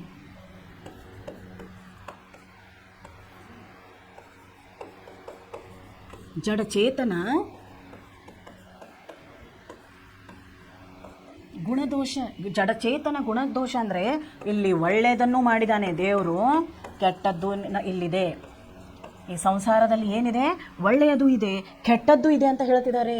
ಇಲ್ಲಿ ಏನು ಹೇಳ್ತಿದ್ದಾರೆ ಅಂದರೆ, ಸ್ವಭಾವವನ್ನು ಯಾರಿಗೆ ಹೋಲಿಸ್ತಿದ್ದಾರೆ ಅವರು? ಹಂಸ ಮತ್ತು ಇಲ್ಲಿರುವಂಥ ಜನರದ್ದು ಸ್ವಭಾವವನ್ನು ಅವ್ರು ಏನು ಹೇಳ್ತಿದ್ದಾರೆ, ಇದರದ್ದು ಸಂತಕಿ ತುಲನ, ಹಂಸವನ್ನು ಸಂತರ ಜೊತೆ, ಸಾಧುಗಳ ಜೊತೆ ಹೋಲಿಸುತ್ತಿದ್ದಾರೆ. ಎಲ್ಲಿ ಹೋಲಿಸೋಕೆ ಬರುತ್ತಾ? ಬರಲ್ಲ. ಮನುಷ್ಯನ ಪ್ರಾಣಿಯನ್ನು ನಾವು ಹೋಲಿಸ್ಕೊಳ್ಳೋಕೆ ಬರುತ್ತಾ? ಇಲ್ಲ. ಆದರೂ ನಾವೇನು ಮಾಡ್ತೀವಿ? ಹೋಲಿಸಿ ಮಾತಾಡ್ತೀವಿ. ನಾವು ನಾಯಿಗೆ ಊಟ ಹಾಕಿದರೆ ಎಷ್ಟು ನಿಯತ್ತಾಗಿರುತ್ತಪ್ಪ, ಮನುಷ್ಯರಿಗೆ ಊಟ ಹಾಕಿದರೆ ಮನುಷ್ಯರು ನಿಯತ್ ಇರಲ್ಲ ಅಂತ ಹೇಳಿ ನಾವು ಹೇಳ್ತೀವಿ. ಅದೇ ರೀತಿ ಇಲ್ಲಿ ಅವ್ರೇನು ಮಾಡಿದ್ದಾರೆ ಅಂದರೆ, ಸಂತಕ್ಕೆ ತುಲನಾ ಕಿಸ್ಕೆ ಸಾಥ್ ಕರ್ ರಹೆ ಹೇ? ಹಂಸ ಪಕ್ಷಿ ಜೊತೆ ಸಾಧುನ ಅವ್ರೇನು ಮಾಡ್ತಿದ್ದಾರೆ, ಅದನ್ನು ಹೋಲಿಸಿ ಮಾತಾಡ್ತಿದ್ದಾರೆ. ಏನು ಅಂದರೆ, ಉಸ್ಕೆ ಸ್ವಭಾವಕ ಪರಿಚಯ ದೇತೆ ಹೇ. ಇಬ್ಬರದು ಸ್ವಭಾವಗಳ ಬಗ್ಗೆ ಹೇಳ್ತಿದ್ದಾರೆ. ಯಾರಿಬ್ಬರು ಇದರಲ್ಲಿ? ಸಾಧು ಮತ್ತು ಹಂಸ. ಹಂಸ ಪಕ್ಷಿ ಮತ್ತು ಸಾಧುಗಳ ನಡುವಿನ ಏನು ಮಾಡ್ತಿದ್ದಾರೆ ಅವರು? ಅವರನ್ನು ಇಬ್ಬರನ್ನು ಹೋಲಿಸಿಬಿಟ್ಟು ಅವರು ಮಾತನಾಡುತ್ತಿದ್ದಾರೆ. ಜಡಚೇತನ ಗುಣदोष मिलाकर बनाया है, इस संसार में अच्छे बुरे सार निस्सार समझ ना समझ के रूप में अनेक गुण दोष भरे हैं, लेकिन हंस रूपी साधु लोग विकारों को छोड़कर अच्छे गुणों को अपनाता है. ನೋಡಿ, ನಾವೇನು ಹೇಳ್ತೀವಿ ಅಂದರೆ, ಒಂದು ಕೆಟ್ಟಿರೋ ಮೀನ ಕೊಳದಲ್ಲಿರುವಂಥ ಕೊಳತಿರೋ ಮೀನ ಕೊಳದಲ್ಲಿರುವಂಥ ಎಲ್ಲ ಮೀನುಗಳಿಗೂ ಏನು ಮಾಡಿಬಿಡುತ್ತದು? ಕೆಡಿಸಿಬಿಡುತ್ತೆ. ಆ ಕೊಳ ಏನಿದೆ, ಆ ಕೆರೆ ಏನಿದೆ, ಅದನ್ನು ನಾರು ಥರ ಮಾಡುತ್ತೆ. ಒಂದೇ ಒಂದು ಸತ್ತಿರೋ ಮೀನ ಅಂತ ಹೇಳ್ತಿದ್ದಾರೆ. ಅದಕ್ಕೆ ಅವ್ರು ಹೇಳೋದು, ಜಗತ್ತಿನಲ್ಲಿ ಒಳ್ಳೆಯದು ಇದೆ, ಕೆಟ್ಟದ್ದು ಇದೆ, ನೀವು ಏನನ್ನು ಆರಿಸ್ಕೊತೀರಾ ಅದು ನಿಮ್ಮ ಮೇಲೆ ಬಿಟ್ಟಿರೋದು. ಹಂಸ ಪಕ್ಷಿ ಯಾರ ಜೊತೆನೂ ಮಾತಾಡಲ್ಲ, ಸಾಧು ಯಾರ ಜೊತೆನೂ ಮಾತಾಡಲ್ಲ. ನಾವು ಎಂಥ ದುಷ್ಟರಾದರೂ ಕೂಡ ಅವರೇ ಹೇಳೋದು, ದುಷ್ಟರು ಸಾಧು ಸಂತರಿಗೆ ಎಂಥ ಕೆಟ್ಟದನ್ನು ಮಾಡಿದರೂ ಕೂಡ ಇಲ್ಲಿರುವಂಥ ಸಾಧು ಜನರಿಗಾಗಿ ಒಳಿತನ್ನೇ ಬಯಸುತ್ತಾರೆ. ಅದಕ್ಕೆ ಅವ್ರು ಹೇಳೋದು, ಸೃಷ್ಟಿಕರ್ತ ಎಲ್ಲ ಮಾಡಿದ್ದಾರೆ ಈ ಸಂಸಾರದಲ್ಲಿ. ನೀವು ನೋಡಿರಬೇಕು, ಇಡೀ ಜಗತ್ತೇ ಇಲ್ಲಿ ಒಳ್ಳೆ ಜನರು ಇದ್ದಾರೆ, ಕೆಟ್ಟವರು ಇದ್ದಾರೆ, ಬಿದ್ದರೆ ಎಬ್ಸೋಕ್ಕೂ ಬರ್ತಾರೆ, ಬಿದ್ದರೆ ವಿಡಿಯೋ ಮಾಡೋರು ಇದ್ದಾರೆ. ಎಲ್ಲೋ ನಾವು ಹೋಗಿ ಅಲ್ಲಿ ತೆಗ್ಗಿದೆಪ್ಪ ಹೋಗಬೇಡ ಅಂತಂದಾಗ ಯಾರೋ ತಪ್ಪಿ ಹೋದರು, ಆ ತೆಗ್ಗಲ್ಲಿ ತಳ್ಳೋರು ಇದ್ದಾರೆ. ನಾವು ಮೇಲೆ ಹೋಗ್ತೀವಿ ಅಂದರೆ ನಮ್ಮ ಕೈಕಾಲು ಹಿಡಿದು ಎಳೆಯೋ ಜನನೂ ಇಲ್ಲಿದ್ದಾರೆ. ಅದಕ್ಕೆ ಅವ್ರು ಹೇಳ್ತಾರೆ, ನೀವು ವಿಚಾರ ಮಾಡಿ ನೀವು ಒಳ್ಳೆಯವರಾಗಿ ನಿಮ್ಮ ಜೀವನವನ್ನು ಇಲ್ಲಿ ಸಾಗಿಸುತ್ತೀರೋ ಅಥವಾ ಕೆಟ್ಟವರಾಗಿ ನಿಮ್ಮ ಹೆಸರನ್ನು ಕೆಡಿಸ್ಕೊಂಡು ನೀವು ನಿಮ್ಮ ಜೀವನವನ್ನು ಸಾಗಿಸ್ತೀರಾ ಏನು ಅಂತ ಹೇಳಿ ಯಾರು ಕೇಳ್ತಿದ್ದಾರೆ ಇಲ್ಲಿ? ತುಳಸಿದಾಸ್. ಅದಕ್ಕೆ ತುಳಸಿದಾಸ್ ಹೇಳ್ತಾರೆ, ಹಂಸ ಮತ್ತು ಸನ್ಯಾಸಿ ಇಬ್ಬರು ಯಾವ ರೀತಿ, ಹಂಸ ಮತ್ತು ಸನ್ಯಾಸಿ ಯಾವ ರೀತಿ? ಅವ್ರು ಯಾವತ್ತೂ ಜನರಿಗೆ ಒಳ್ಳೆಯದನ್ನೇ ಮಾಡೋದು, ಯಾರ ಬಗ್ಗೆ ಕೆಟ್ಟದನ್ನು ಅವ್ರು ವಿಚಾರ ಮಾಡಲ್ಲ. ನಾವೇ ಏನು ಮಾಡ್ತೀವಿ, ಎಲ್ಲರ ಬಗ್ಗೆ ನಾವು ಏನು ಮಾಡ್ತೀವಿ, ಕೆಟ್ಟದನ್ನು ವಿಚಾರ ಮಾಡ್ತೀವಿ. ಆದರೆ ಅವರು ನಮ್ಮ ಬಗ್ಗೆ ಯಾವತ್ತೂ ಕೆಟ್ಟದನ್ನು ವಿಚಾರವನ್ನು ಮಾಡುವುದಿಲ್ಲ. ಸಮಜ್ ಇಲ್ಲಿ ನೋಡಿ, ಒಳ್ಳೆಯದು ಇದೆ, ಕೆಟ್ಟದ್ದು ಇದೆ. ಇಲ್ಲಿ ಏನೇನಿದೆ? ಇಲ್ಲಿ ಒಳ್ಳೆಯದು ಇದೆ, ಕೆಟ್ಟದ್ದು ಇದೆ. ಅಲ್ಲಿ ಅರ್ಥ ಮಾಡ್ಕೊಳ್ಳೋರು ಇದ್ದಾರೆ, ಜಗತ್ತನ್ನು ಅರ್ಥ ಮಾಡ್ಕೊಳ್ಳೋದೇ ಇರೋರು ಇದ್ದಾರೆ. ಅಂದರೆ ಏನು? ಇಲ್ಲಿ ಒಳ್ಳೆಯದು ಇದೆ, ಕೆಟ್ಟದ್ದು ಇದೆ, ಜೊತೆಗೆ ಇಲ್ಲಿ ಗುಣವಂತರು ಇದ್ದಾರೆ, ಇಲ್ಲಿ ಬುದ್ಧಿವಂತರು ಇದ್ದಾರೆ, ಇಲ್ಲಿ ಅದೇ ಥರ ಬುದ್ಧಿವಂತರು ಇದ್ದಾರೆ, ಬುದ್ಧಿ ಇಲ್ಲದಂಥ ಹುಚ್ಚರೂ ಇಲ್ಲಿದ್ದಾರೆ. ಆದರೆ ನಾವು ಈ ಜಗತ್ತಲ್ಲಿ ಯಾವ ರೀತಿ ಜೀವನ ಮಾಡಬೇಕು, ಯಾವುದನ್ನು ಆರಿಸ್ಕೋಬೇಕು, ನಾವು ಯಾವ ರೀತಿ ಇರಬೇಕು ಅನ್ನೋದನ್ನು ಅವರು ನಮಗೆ ತಿಳಿಸ್ಕೊಡ್ತಿದ್ದಾರೆ. ಪ್ರಸ್ತುತ ದೋಹೆ ಮೇ ತುಳಸಿದಾಸನೇ ಇಲ್ಲಿ ನೋಡ್ರಿ, प्रस्तुत दोहे में तुलसीदास ने हंस पक्षी के साथ संत की तुलना करते हुए बोलते हैं कि संसार में अच्छे बुरे सार निस्सार ಇಲ್ಲಿ ಒಳ್ಳೆಯದು ಇದೆ, ಕೆಟ್ಟದ್ದು ಇದೆ, ಎಲ್ಲನೂ ಇದೆ. ಇಲ್ಲಿ ನೀವು ನಿಮಗೆ ಯಾವ ರೀತಿ ಜೀವನವನ್ನು ಮಾಡ್ತೀರಾ, ನೀವು ಜೀವಂತ ಇರೋವರೆಗೂ ನಿಮ್ಮ ಜೀವಿತಾವಧಿಯಲ್ಲಿ ನೀವು ಜೀವನವನ್ನು ಮಾಡಬೇಕಾದ್ರೆ ನೀವು ಕಡೆಯವರೆಗೂ ನೀವು ಯಾವ ರೀತಿ ಜೀವನ ಮಾಡ್ತೀರಾ ನೋಡಿ. ಒಳ್ಳೆ ದಾರಿ ಹಿಡಿದ್ರೆ ಅದಕ್ಕೆ ತುಂಬ ತೊಂದರೆ, ಕೆಟ್ಟ ದಾರಿ ತುಂಬ ಸರಳ. ಅದಕ್ಕೆ ಮನುಷ್ಯ ಒಳ್ಳೆದಕ್ಕಿಂತ ಕೆಟ್ಟ ದಾರಿನ ಬೇಗ ಹಿಡ್ಕೊಂಡು ಬಿಡ್ತಾನೆ, ಆಮೇಲೆ ಬೇಗನೆ ವಿನಾಶವಾಗಿ ಹೋಗ್ಬಿಡ್ತಾನೆ. ಒಳ್ಳೆ ದಾರಿಯಲ್ಲಿ ಹೋಗ್ಬೇಕಾದ್ರೆ ಆ ದಾರಿನೂ ಚಿಕ್ಕದು, ದೇವರ ಹತ್ರ ಹೋಗುತ್ತಾ ಆ ದಾರಿ ಚಿಕ್ಕದು. ದಾರಿ ಚಿಕ್ಕದಾದರೂ ಕೂಡ ಅಲ್ಲಿ ಕಲ್ಲು ಮುಳ್ಳು ಜಾಸ್ತಿ. ಆದರೆ ಮುಂದೆ ಹೋದಂಗೆ ಅದು ನಾವು ಹೋಗುವಂಥ ಗುರಿ, ನಾವು ತಲುಪುವಂಥ ಗುರಿ ತುಂಬ ಸುಂದರವಾಗಿರುವುದು ಅಂತ ಅವರು ಹೇಳ್ತಿದ್ದಾರೆ. ಈಗ ನೋಡಿ, ಇನ್ನೊಂದು ಮೂರನೇದಲ್ಲಿ ನೋಡಿ ಅವ್ರು ಏನು ಹೇಳ್ತಿದ್ದಾರೆ. ಮೊದಲನೇದಲ್ಲಿ ಹೇಳ್ತಾರೆ ಅವರು, ಮುಖಿಯ ಯಜಮಾನಂತರ ಇರಬೇಕು, ನೀ ತಗೊಂಡಿರೋ ನಿರ್ಣಯ ಎಲ್ಲರಿಗೂ ಇಷ್ಟವಾಗೋ ಥರ ಇರಬೇಕು ಅಂತ ಏನು ಮಾಡ್ತಿದ್ದಾರೆ ಅವರು ಹೇಳ್ತಿದ್ದಾರೆ. ಎರಡನೇದರಲ್ಲಿ ಹೇಳ್ತಾರೆ ಅವರು, ಇಲ್ಲಿ ಒಳ್ಳೆಯದು ಇದೆ, ಕೆಟ್ಟದ್ದು ಇದೆ, ನೀನು ಯಾವುದನ್ನು ಆರಿಸ್ಕೊಂಡು ನೀನು ಜೀವನವನ್ನು ನಡೆಸ್ತೀಯ ಅನ್ನೋದನ್ನು ನೋಡ್ಕೊ ಅಂತ ಹೇಳ್ತಿದ್ದಾರೆ. ಮೂರನೇದು ಹೇಳ್ತಾರೆ, ದಯಾ ಧರ್ಮ ಕಾ ಮೂಲ ಹೇ ಪಾಪ ಮೂಲ ಅಭಿಮಾನ ತುಳಸಿ ದಯಾನ ಚಂಡಿಯೇ ಜಬಲಗ್ ಘಟ ಪ್ರಾಣ. ಅದಕ್ಕೆ ಅವ್ರು ಏನು ಹೇಳ್ತಿದ್ದಾರೆ ನೋಡಿ, ದಯೆಯೇ ಧರ್ಮದ ಮೂಲ. ಒಂದು ತಲೆಯಲ್ಲಿ ಇಟ್ಕೊಳ್ಳಿ ಮಕ್ಕಳೇ, ಯಾವತ್ತು ಯಾವ ಧರ್ಮವು ನಮ್ಮನ್ನು ಕೊಲೆ ಮಾಡು, ಹೊಡಿ ಬಡಿ ಕಡಿ ಅಂತ ಯಾವ ಧರ್ಮನೂ ಕಲಿಸಿಕೊಡೋದಿಲ್ಲ. ಮೊದಲು ಹೇಳೋದು ಏನು, ಈ ಪ್ರತಿಯೊಂದು ಧರ್ಮದ ಮೂಲ ದಯೆ ಆಗಿರುತ್ತೆ, ಕರುಣೆ ಆಗಿರುತ್ತೆ. ನಾವು ದಯೆ ತೋರಿಸಬೇಕು ಅಂತ ಹೇಳ್ತಾರೆ ಅವರು. ಪ್ರತಿಯೊಂದು ಧರ್ಮದ ಮೂಲ ಏನು? ದಯೆ. ಆ ದಯೆನ ನೀವು ಮನುಷ್ಯರ ಮೇಲೇನೂ ತೋರಿಸ್ಬೇಕು, ಪ್ರಾಣಿಗಳ ಮೇಲೇನೂ ತೋರಿಸ್ಬೇಕು ಅಂತ ಹೇಳ್ತಾರೆ. ಪ್ರತಿಯೊಂದು ಯಾವುದೇ ಧರ್ಮ ಗ್ರಂಥದಲ್ಲೂ ಕೂಡ ನೋಡಿ, ಹೊಡೀರಿ ಬಡೀರಿ ಕಡೀರಿ, ನೀವು ಅವ್ರನ್ನ ಹೊಡೆದು ತಗೊಂಡು ಬರ್ರಿ, ನಿಮಗೆ ಸ್ವರ್ಗ ಸಿಗುತ್ತೆ. ಇಲ್ಲ, ಭಾಯಿಚಾರ, ಸಹೋದರತೆ, ಭಾಯಿಚಾರ ಇರಬೇಕು ಅಂತಾರೆ. ಎಲ್ಲರೂ ಒಬ್ಬರಿಗೊಬ್ಬರು ಪ್ರೀತಿಸ್ಕೊಂಡು, ಹೇಳಿದ ಅರ್ಥ ಆಯ್ತಾ? ಒಬ್ರಿಗೊಬ್ರು ನಾವೇನು ಮಾಡಬೇಕು? ಪ್ರೀತಿಯಿಂದ ಒಳ್ಳೆ ಜೀವನವನ್ನು ಮಾಡಬೇಕು, ಭಾಯಿಚಾರ ಸಹೋದರತೆಯನ್ನು ತೋರಿಸ್ಬೇಕು ಅಂತ ಹೇಳ್ತಿದ್ದಾರೆ. ಸಹೋದರತೆಯನ್ನು ತೋರಿಸ್ಬೇಕು ಅಂತ ಹೇಳಿ ಅವ್ರೇನು ಮಾಡ್ತಿದ್ದಾರೆ? ಹೇಳುತ್ತಿದ್ದಾರೆ. ದಯೆ ಧರ್ಮದ ಮೂಲ. ಆ ಧರ್ಮ ಬಿಟ್ಟರೆ ಆಮೇಲೆ ಧರ್ಮ ನಮ್ಮನ್ನು ಎಲ್ಲಿಗೂ ನಮ್ಮನ್ನು ಕಾಯುವುದಿಲ್ಲ. ಧರ್ಮೋ ರಕ್ಷತಿ ರಕ್ಷಿತಾಹ. ನೀನು ಇವತ್ತು ನಿನ್ನ ಧರ್ಮವನ್ನು ಬಿಡಲಾರದೆ ಧರ್ಮವನ್ನು ಉಳಿಸಿಕೊಂಡು ಅದನ್ನು ನಡೆಸಿಕೊಂಡು ಹೋಗ್ತೀಯೋ, ಯಾವಾಗಿನವರೆಗೂ ನೀನು ಧರ್ಮವನ್ನು ಉಳಿಸ್ತೀಯೋ ಆ ಧರ್ಮವೇ ನಿನ್ನನ್ನು ನಾಳೆ ಎಲ್ಲ ತೊಂದರೆಯಿಂದ ಉಳಿಸುತ್ತೆ ಅಂತ ಹೇಳಿ ತುಳಸಿದಾಸರು ಕೂಡ ಇಲ್ಲಿ ಹೇಳ್ತಿದ್ದಾರೆ. ಅದರಲ್ಲಿ ಅವರು ಭಾವಾರ್ಥದಲ್ಲಿ ಏನು ಹೇಳಿದ್ದಾರೆ ನೋಡಿ, ಪ್ರಸ್ತುತ ದ್ವಯ में तुलसीदास ने स्पष्टता बताया है कि दया धर्म का मूल है और अभिमान पाप. ಅಭಿಮಾನ ಅಂದರೆ ಆಟಿಟ್ಯೂಡ್. ನಾವು ಏನು ತೋರಿಸ್ತೀವಿ ಅಂದರೆ ಆಟಿಟ್ಯೂಡ್ ತೋರಿಸ್ತೀವಿ, ಅಭಿಮಾನ ತೋರಿಸ್ತೀವಿ. ನಾನೇ ದೊಡ್ಡವನು, ಧರ್ಮ ಏನೂ ಇಲ್ಲ, ದೇವರು ಏನೂ ಇಲ್ಲ, ನಾನು ಹೇಳಿದ್ದೆ ಆಗಬೇಕು, ಅದೇ ಅಭಿಮಾನ. ಅಭಿಮಾನ ಪಾಪ ಅಂತ ಹೇಳ್ತಿದ್ದಾರೆ. ಅಭಿಮಾನ ಏನಿದೆ ಇಲ್ಲಿ? ಪಾಪ ಅದು ಪಾಪವನ್ನು ಮಾಡುವಂಥದ್ದು. इसलिए कवि कहते हैं कि जब तक शरीर में प्राण है तब तक मानव को अपना अभिमान छोड़कर दयालु बनकर रहना चाहिए. ಯಾವಾಗಿನವರೆಗೂ ಆ ಪ್ರಾಣ ಅಂತ ಏನಿದೆ ಅಲ್ಲ ನಮ್ಮ ದೇಹದಲ್ಲಿ, ಆ ಪ್ರಾಣ ಅಂತ ಇದ್ದಾಗ ಅದು ಏನಕ್ಕೆ ಯೂಸ್ ಮಾಡ್ಬೇಕು? ಆ ಪ್ರಾಣ ಇರೋವರೆಗೂ, ನಿಮ್ಮ ಜೀವಿತ ನೀವು ಜೀವಂತವಾಗಿ ಇರೋವರೆಗೂ ಜನರ ಮೇಲೆ, ಪ್ರಾಣಿಗಳ ಮೇಲೆ, ಪಶು ಪಕ್ಷಿಗಳ ಮೇಲೆ, ಮನುಷ್ಯರ ಮೇಲೆ, ಎಲ್ಲಕ್ಕಿಂತ ಮೇಲಾಗಿ ಮನುಷ್ಯರ ಮೇಲೆ ದಯೆಯನ್ನು ತೋರಿಸಿ. ಯಾರೋ ಮುಂದೆ ಹೋಗ್ತಿದ್ದಾರೆ, ನಾವು ಕೈಕಾಲು ಹಿಡಿದು ಅವ್ರನ್ನ ಎಳಿತೀವಿ, ಅವ್ರನ್ನ ನಾವೇನು ಮಾಡಲ್ಲ, ಹೆಲ್ಪ್ ಮಾಡಲ್ಲ. ಅದೇ ಹೇಳ್ತಾ ಇದ್ದೀನಿ, ಬದ್ದವ್ರನ್ನ ಎತ್ತಲ್ಲ, ಇನ್ನೂ ವಿಡಿಯೋ ಮಾಡ್ತೀವಿ, ಅದನ್ನು ಸ್ಟೇಟಸ್ ಇಟ್ಕೊತೀವಿ. ಅದರಿಂದ ಏನೂ ಯೂಸ್ ಇಲ್ಲ ಮಕ್ಕಳೇ. ನಾವು ದಯೆ ತೋರಿಸ್ಬೇಕು. ಅವ್ರು ಹೇಳೋದೇನು? ದಯೆ ತೋರಿಸಿ. ಒಬ್ರಿಗೊಬ್ಬರ ಮೇಲೆ ಏನು ಮಾಡ್ಬೇಕು? ನಾವು ದಯೆ ತೋರಿಸ್ಬೇಕು. ದಯೆ ಇದ್ರೇನೆ, ದಯೆಯೇ ಧರ್ಮದ ಮೂಲವಯ್ಯ. ಎಲ್ಲಿ ದಯೆ ಇಲ್ಲವೋ ಅಲ್ಲಿ ಧರ್ಮನೇ ಇರಲ್ಲ. ಧರ್ಮ ನಿಮ್ಮನ್ನು ಅಲ್ಲಿ ರಕ್ಷಿಸಲ್ಲ. ಧರ್ಮ ಅಂದರೆ ಏನು? ಧರ್ಮ ಅಂದರೆ ಏನು? ನಮ್ಮ ಧರ್ಮವೇ ನಮ್ಮನ್ನು ರಕ್ಷಿಸಬೇಕು. ನಮ್ಮ ಧರ್ಮ ನಮ್ಮನ್ನು ಹೆಂಗೆ ರಕ್ಷಿಸುತ್ತೆ? ನಾವು ಅದರಲ್ಲಿ ಭರವಸೆ ಇಟ್ಟಾಗ ಮಾತ್ರ. ನಮ್ಮ ಧರ್ಮಗ್ರಂಥಗಳು ಏನು ಹೇಳ್ತವೆ? ಚೆನ್ನಾಗಿ ಬಾಳಿ ಬದುಕಬೇಕಂದ್ರೆ ಒಬ್ರಿಗೊಬ್ರು ಹೆಲ್ಪ್ ಮಾಡಬೇಕು. ಇನ್ನೊಬ್ಬರ ಬಗ್ಗೆ ನಾವು ಕೆಟ್ಟದನ್ನು ವಿಚಾರ ಮಾಡಬಾರ್ದು.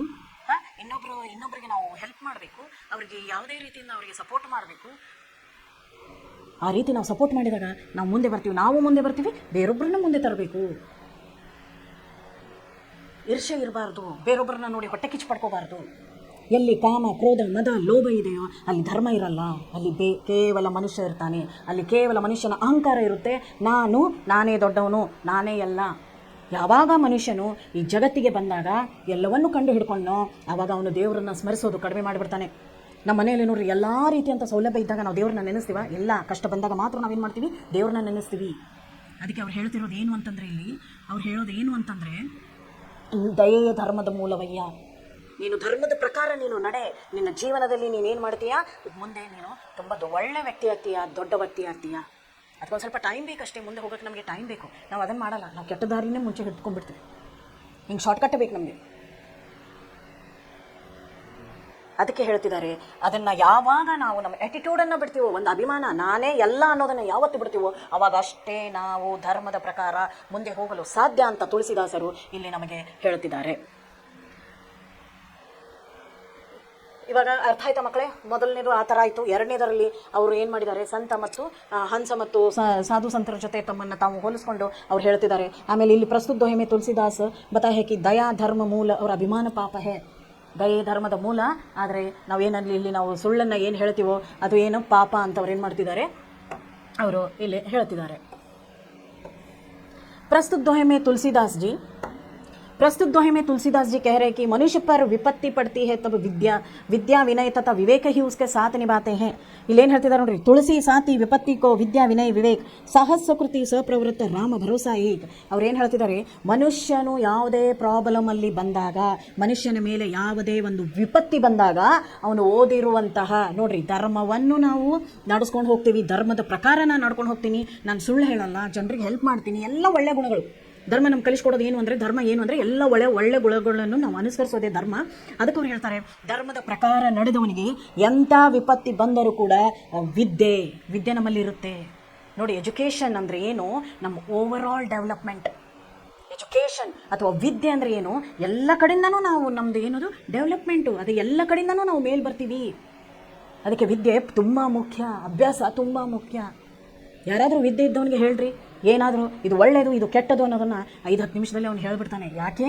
ಅದರಿಂದ ಎಜುಕೇಷನ್ದಿಂದ, ವಿದ್ಯೆಯಿಂದ. ಅದಕ್ಕೆ ಅವ್ರು ಹೇಳ್ತಾನೆ, ವಿಪತ್ತಿ ಬಂದಾಗ ನೀನು ಓದಿದೆಯಲ್ಲ, ನೀನು ನಡ್ಕೊಂಡು ಹೋದಿಯಲ್ಲ ಧರ್ಮ, ಆ ಧರ್ಮ ನೀವು ಓದಿರುವಂಥ ವಿದ್ಯಾಭ್ಯಾಸ ನಿನ್ನನ್ನು ಉಳಿಸುತ್ತೆ ಅಂತ ಹೇಳ್ತಿದ್ದಾರೆ. ನೋಡ್ರಿ ఎంత ಚೆನ್ನಾಗಿ ಹೇಳ್ತಾರೆ ಅವರು. ಪ್ರಸ್ತುತ दोहे में तुलसीदास जी कह रहे थे कि मनुष्य पर जब विपत्ति पड़ती है तब विद्या विनय तथा विवेक ही उसके साथ निभाते हैं. ವಿದ್ಯೆ ನಿಮ್ಮ ವಿದ್ಯೆ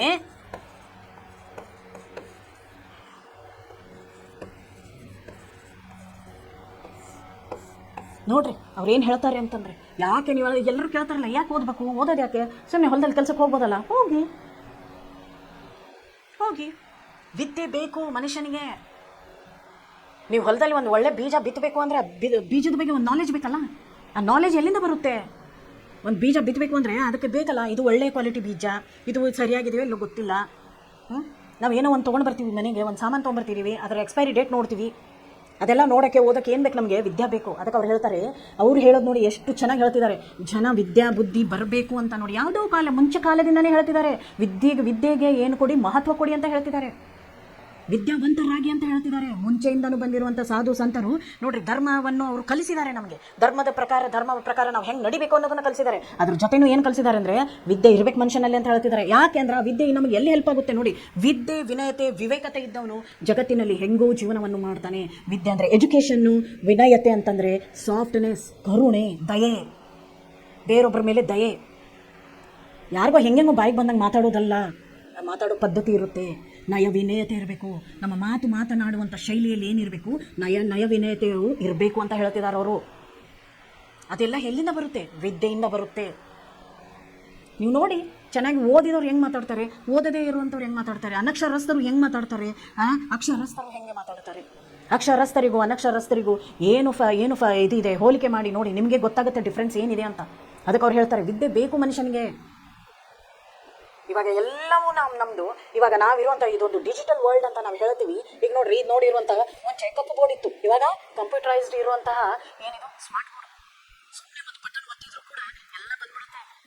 ಆ ಬಟನ್ ಒತ್ತಬೇಕಾದ್ರೂ ಕೂಡ ಅದ್ರ ಬಗ್ಗೆ ನಾಲೆಜ್ ಇರಬೇಕಲ್ಲ, ಸರಿ ಅಲ್ವಾ? ಅದಕ್ಕೆಲ್ಲ ಏನು ಬೇಕು? ನಮಗೆ ವಿದ್ಯೆ ಬೇಕು. ಅದಕ್ಕೆ ಅವ್ರು ಅಂತಾರೆ, ವಿದ್ಯೆ ವಿನಯತೆ ವಿವೇಕತೆ ಅಂದರೆ ಬುದ್ಧಿಶಕ್ತಿ. ವಿದ್ಯೆ, ಅದರ ಜೊತೆ ಒಂದು ವಿನಯತೆ, ಅದರ ಜೊತೆ ಒಂದು ಬುದ್ಧಿಶಕ್ತಿ, ಇವು ಮೂರಿರುವಂಥ ಮನುಷ್ಯ ಜಗತ್ತಲ್ಲಿ ಹೆಂಗೋ ಮೇಲೆ ಹೋಗ್ತಾನೆ ಅಂತ ಹೇಳ್ತಿದ್ದಾರೆ ತುಳಸಿದಾಸರು. ನೋಡಿ, ಅವ್ರು ಹೇಳುವಂಥ ದೋಹೆಗಳಲ್ಲಿ ಎಷ್ಟೊಂದು ಅರ್ಥಪೂರ್ಣವಾಗಿರುತ್ತೆ. ಇವಾಗ ನೋಡಿ, 4ರಲ್ಲಿ ಅವ್ರು ಆ ಥರ ಹೇಳಿದರು. 5ನೇದರಲ್ಲಿ ನೋಡಿ ಅವ್ರು ಏನು ಹೇಳ್ತಿದ್ದಾರೆ ಅಂದರೆ, ರಾಮ ನಾಮ ಮನಿ ದೀಪಧರು ಜೀಹ ದೇಹರಿ ದ್ವಾರ್ ತುಳಸಿ ಬೀತರ್ ಬಹಿರೋ ಜೋ ಚಾಹಿಸಿ ಉಜಯಾರ್. ಇಲ್ಲೇನು ಹೇಳ್ತಿದ್ದಾರೆ ಅಂದರೆ, ರಾಮ ನಾಮ ಮನಿ ದೀಪಧರು, ನಾನು ರಾಮನ ಹೆಸರಿನಲ್ಲಿ ಏನನ್ನು ಮಾಡ್ತೀನಿ? ಒಳ್ಳೆ ಕಾರ್ಯಗಳನ್ನು ಮಾಡ್ತಾ ಇದ್ದೀನಿ.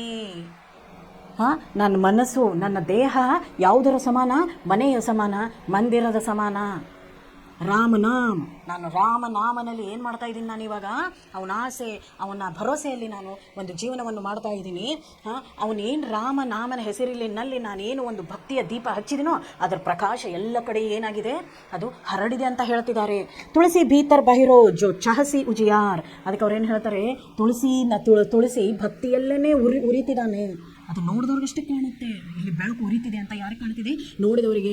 ಪ್ರಸ್ತುತ दोहे के द्वारा तुलसी जी कहते हैं कि जिस तरह देहरी पर दिया रखने से घर के भीतर तथा आंगन में प्रकाश फैलता है. देहरी ಅಂತಂದ್ರೆ ಏನು? ಹೊಸ್ತಲು.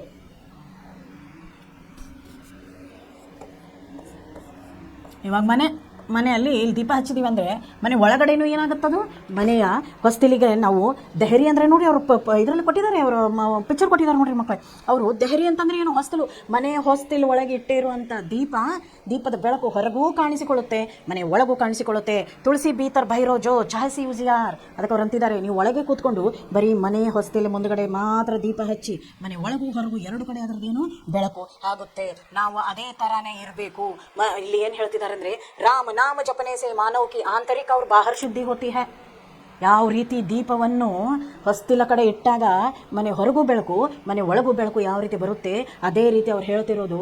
ತುಳಸಿದಾಸರು ಹೇಳೋದು ಏನಂದರೆ, ರಾಮನಾಮವನ್ನು ಜಪ ಮಾಡಿ ನಿಮ್ಮ ಮನಸ್ಸಿನ ಆತ್ಮನೂ ಶುದ್ಧ ಆಗುತ್ತೆ, ನಿಮ್ಮ ಹೊರಗಿರುವಂಥ ದೇಹನೂ ಶುದ್ಧ ಆಗುತ್ತೆ. ಈ ದೇಹವನ್ನು ಏನು ಮಾಡಬೇಕು? ಒಂದು ಶುದ್ಧೀಕರಣ ಬೇಕು ಅಂದಾಗ ನಾವೇನು ಮಾಡಬೇಕು ಅಂದರೆ, ರಾಮನಾಮನ ಜಪವನ್ನು ಮಾಡಿ. ನಿಮ್ಮ ಆತ್ಮಕ್ಕೂ ಶಾಂತಿ ಸಿಗುತ್ತೆ, ನಿಮ್ಮ ದೇಹಕ್ಕೂ ಮನಸ್ಸಿಗೂ ಏನು ಸಿಗುತ್ತೆ? ಶಾಂತಿಯನ್ನು ದೇವರು ಕರುಣಿಸ್ತಾನೆ ಅಂತ ಹೇಳಿ ಅವರು ಇದರಲ್ಲಿ ಹೇಳ್ತಿದ್ದಾರೆ. ಇವಾಗ ನೋಡಿ, ಇದರ ಪ್ರಶ್ನೆ ಉತ್ತರಗಳಲ್ಲಿ ನೋಡ್ಕೊಂಡು ಬರೋಣ ಏನೇನು ಕೊಟ್ಟಿದ್ದಾರೆ. ತುಳಸಿದಾಸ್ ಮುಖಕ್ಕೂ ಕ್ಯಾ ಮಾನ್ತೆ ಹೇ? ತುಳಸಿದಾಸ್ ಮುಖಗೆ ಮುಖಿಯಾ ಮಾನ್ತೆ ಹೇ. ಇದರಲ್ಲಿ ಏನಿದೆ ಅಂದರೆ, ತುಳಸಿದಾಸರು ಮುಖವನ್ನು ಯಾವುದ್ರ ಜೊತೆ ಹೋಲಿಸ್ತಿದ್ದಾರೆ? ಮುಖಿಯ, ಮನೆಯ ಯಜಮಾನನಿಗೆ ಹೋಲಿಸ್ತಿದ್ದಾರೆ.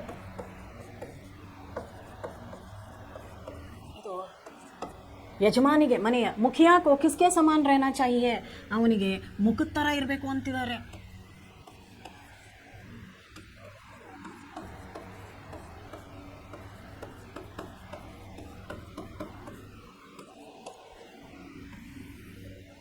ಹಂಸ ಕಾ ಗುಣ ಕೈಸಾ ಹೋತಾ ಹೇ.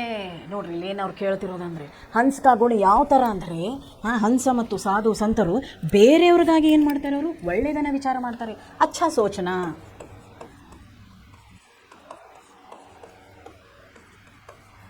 ಬೇರೆಯವ್ರಿಗಾಗಿ ಒಳ್ಳೆಯದನ್ನು ವಿಚಾರ ಮಾಡೋದೇ ಹಂಸದ ಗುಣ. ಮುಖ ಕಿಸ್ಕಾ ಪಾಲನ್ ಪೋಷಣ್ ಕರ್ತಾ ಹೇ. ಮುಖ ಶರೀರಕ್ಕೆ ಅಂಗೋಂಕ, ಶರೀರದ ಅಂಗಗಳ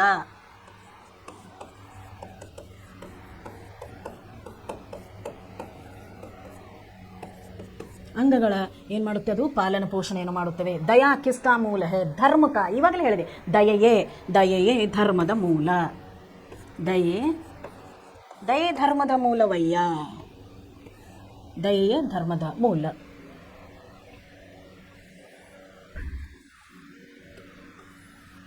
ತುಳಸಿಜಿ ರಾಮ ಭಕ್ತ ಶಾಖಾಕ್ಕೆ ಕವಿ ಹೇ. ತುಳಸಿಯವರು ಯಾವ ಶಾಖೆ, ಯಾರವರು ಯಾರನ್ನು ಅನುಸರಿಸೋರು, ರಾಮ ಭಕ್ತರು. ತುಳಸಿದಾಸ್ಗೆ ಮಾತಾಪಿತಾ, ನಾನು ಹೇಳಿದ್ನಲ್ಲ ಅವ್ರ ತಂದೆ ತಾಯಿ ಹೆಸರುಗಳನ್ನು ನಿಮಗೆ ನಾನು ಆವಾಗಲೇ ಹೇಳಿದ್ದೀನಿ ಮಕ್ಕಳೇ ನಿಮಗೆ. ಅವ್ರ ತಂದೆ ತಾಯಿ ಹೆಸರು ಹುಲ್ಸಿ ಅಂತ ಹೇಳಿ, ಅವರ ತಂದೆ ಹೆಸರು ಆತ್ಮಾರಾಮ್. ತುಳಸಿದಾಸ್ಗೆ ಬಚ್ಪನ್ ಕಾ ನಾಮ್ ಕ್ಯಾ ಹೇ, ರಾಮ್ ಬೋಲಾ.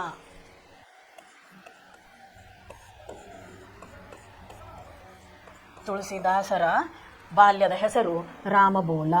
ಪಾಪ ಕಾ ಮೂಲ ಕ್ಯಾ ಹೇ, ಪಾಪ ಅಭಿಮಾನ. ಅಭಿಮಾನ ಯಾವುದಕ್ಕೆ ಜನ್ಮ ಕೊಡುತ್ತೆ ಅಂತ ಹೇಳ್ತಿದ್ದಾರೆ ಅವರು, ಪಾಪಕ್ಕೆ ಜನ್ಮ ಕೊಡ್ತಾರೆ. ತುಳಸಿದಾಸ್ಗೆ ಅನುಸಾರ ವಿಪತ್ತಿಗೆ ಸಾತಿ ಕೋನ ಹೇ. ಇವಾಗಲೇ ಹೇಳಿದೆ ನಾನು ನಿಮಗೆ, ವಿಪತ್ತಿಯ ಸಾತಿ ಯಾರು ಅಂತಂದರೆ ವಿದ್ಯಾ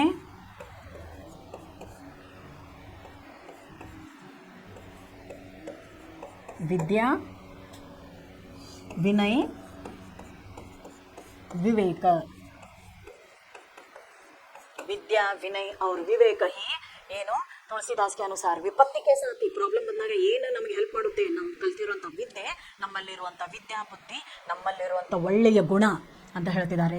2-3 ವಾಕ್ಯ ಮೇ ಉತ್ತರ ದೀಜಿಯೇ. 2 ಮತ್ತು 3 ವಾಕ್ಯಗಳಲ್ಲಿ ಉತ್ತರ ಬರೆಯಿರಿ ಅಂತ ಹೇಳ್ತಿದ್ದಾರೆ. ಮುಖಿಯಾಕೋ ಮುಖಕ್ಕೆ ಸಮಾನ ಹೋನಾ ಚಾಹಿಯೇ.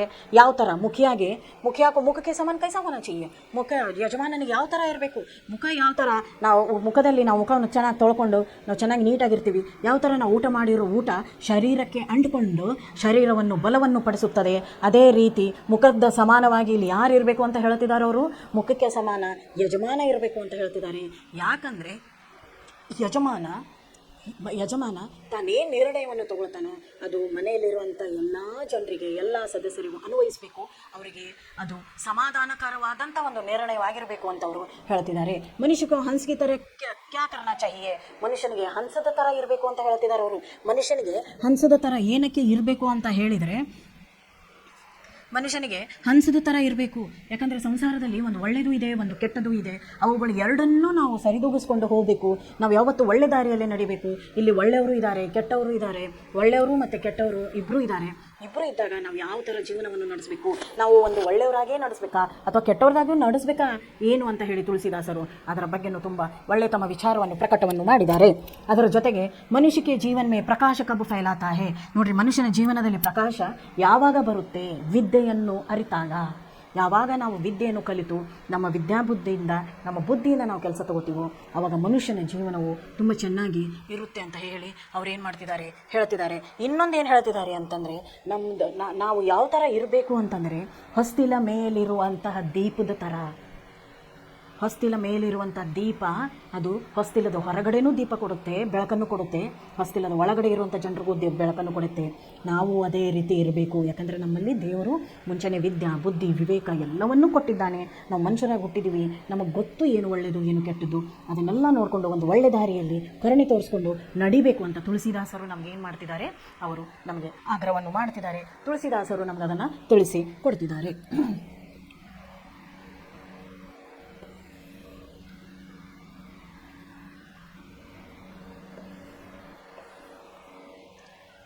ಇಲ್ಲಿ ನೋಡ್ರಿ, ಅವ್ರು ಭಾವಾರ್ಥ ಬರೀರಿ ಅಂತ ಕೊಟ್ಟವ್ರೆ. ನಿಮ್ಮ ಬುಕ್ಕಲ್ಲಿ ಮುಂಚೆನೇ ಅದು ಭಾವಾರ್ಥ ಇದೆ. ಮುಖಿಯ ಮುಖಸು ತುಳಸಿ ಸಾತು ವಿಪತ್ತಿ, ನಿಮಗೆ ಹೇಳಿದ್ದೀನಿ. ದೋಹೆ ಕಂಠಸ್ಥ ಮಾಡ್ರಿ ಅಂತ ಕೊಟ್ಟಿದ್ದಾರೆ. ಇದರಲ್ಲಿ ನೋಡಿ ಏನು ಕೊಟ್ಟಿದ್ದಾರೆ ಇನ್ನೊಂದು ಅಂದರೆ,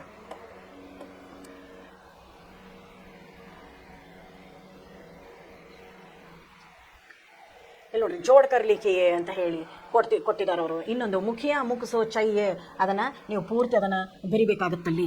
ಮುಖಿಯ ಮುಕ್ಸೋ ಚೈಯೆ ಕಾನ್ ಪಾನ್ ಕೋ ಏಕ್ ಪಾಲೆ ಪೋಸೋ ಸಕಲ ಅಂಗ ತುಳಸಿ ಸಹಿತ ವಿವೇಕ್, ಇದನ್ನು ಪೂರ್ತಿ ಮಾಡಬೇಕು ಅಂತ ಹೇಳಿದ್ದಾರೆ. ಪಾಲೆ ಪೋಸೋ ಸಕಲ ಅಂಗ ನೋಡಿ, ಎರಡೂ ಒಂದೇ ಸೇಮ್ ಒಂದೇ ಪ್ಯಾರಾಗ್ರಾಫ್ ಎರಡು ಲೈನ್ ಕೊಟ್ಟಿದ್ದಾರೆ. ರಾಮನಾಮ ಮನಿ ದೀಪಧರು ತುಳಸಿ ಬೀತರ್ ಬಹಿರೋ, ಅದೇ ರಾಮನಾಮ. ಇದು ನೋಡಿ ಒಂದನೇದು, ಮತ್ತು ಇದು ಪೂರ್ಣ ಕೀಜಿ ಅಂತ ಏನು ಕೊಟ್ಟಿದ್ದಾರೆ ಅವರು, ಅದು ಮೊದಲನೇದು ಒಂದನೇ ಪ್ಯಾರಾಗ್ರಾಫ್ ಕೊಟ್ಟಿದ್ದಾರೆ. ಆಮೇಲೆ ಲಾಸ್ಟ್ 5ನೇದು ಕೊಟ್ಟಿದ್ದಾರೆ. ಅವು ಎರಡನ್ನು ನೀವು ಇಲ್ಲಿ ಬರಿಬೇಕು. ಉಚಿತ ವಿಲೋಮ ಶಬ್ದ ಪರ್ ಸಹಿ ಕಾ ನಿಶಾನ ಲಗಾಯಿಯೇ. ನೋಡಿ ಇಲ್ಲಿ ಏನು ಕೊಟ್ಟಿದ್ದಾರೆ, ಉಚಿತ ವಿಲೋಮ ಶಬ್ದ. ಯಾವ್ಯಾವ ವಿಲೋಮ ಶಬ್ದಗಳಿವೆ ನೋಡ್ರಿ ಇಲ್ಲಿ. ವಿವೇಕ ಮೊದಲನೇದು ಉತ್ತರ ನೋಡ್ರಿ ಏನಿದೆ ಅಂದರೆ ವಿವೇಕ, ಅದರ ಉತ್ತರ ಅವಿವೇಕ. ವಿಲೋಮ ಶಬ್ದ ಇವೆಲ್ಲ ಏನು ವಿಲೋಮ, ಅದರ ಮೇಲೆ ಬರೀರಿ ಅಥವಾ ಮಾರ್ಕ್ ಮಾಡಿರಿ ಅಂತ ಕೊಟ್ಟಿದ್ದಾರೆ ಅವರು. ಅದಕ್ಕೆ ವಿಲೋಮ. ದಯಾ ನಿರ್ದಯ, ದಯೆ ತೋರಿಸ್ಬೇಕು, ದಯೆ ತೋರಿಸ್ದವನು ನಿರ್ದಯಿ ಅಂತ ನಾವು ಹೇಳ್ತೀವಿ. ಯಾವನಲ್ಲಿ ದಯೆ ಇಲ್ಲ ಅದು. ಧರ್ಮ ಅಧರ್ಮ, ನಾ ಬರೀ ಉತ್ತರ ಮಾತ್ರ ಬರಿತಾ ಇದ್ದೀನಿ ನಿಮ್ಮ ಮಕ್ಕಳೇ ನಿಮಗೆ, ಅದಕ್ಕೆ ಅಧರ್ಮ. 4ನೇದು ವಿಕಾರ ಅವಿಕಾರ, ವಿಕಾರ ಅವಿಕಾರ. ನೆಕ್ಸ್ಟ್ ನೋಡ್ರಿ ವಿನಯ ಅವಿನಯ, ಅವಿನಯ.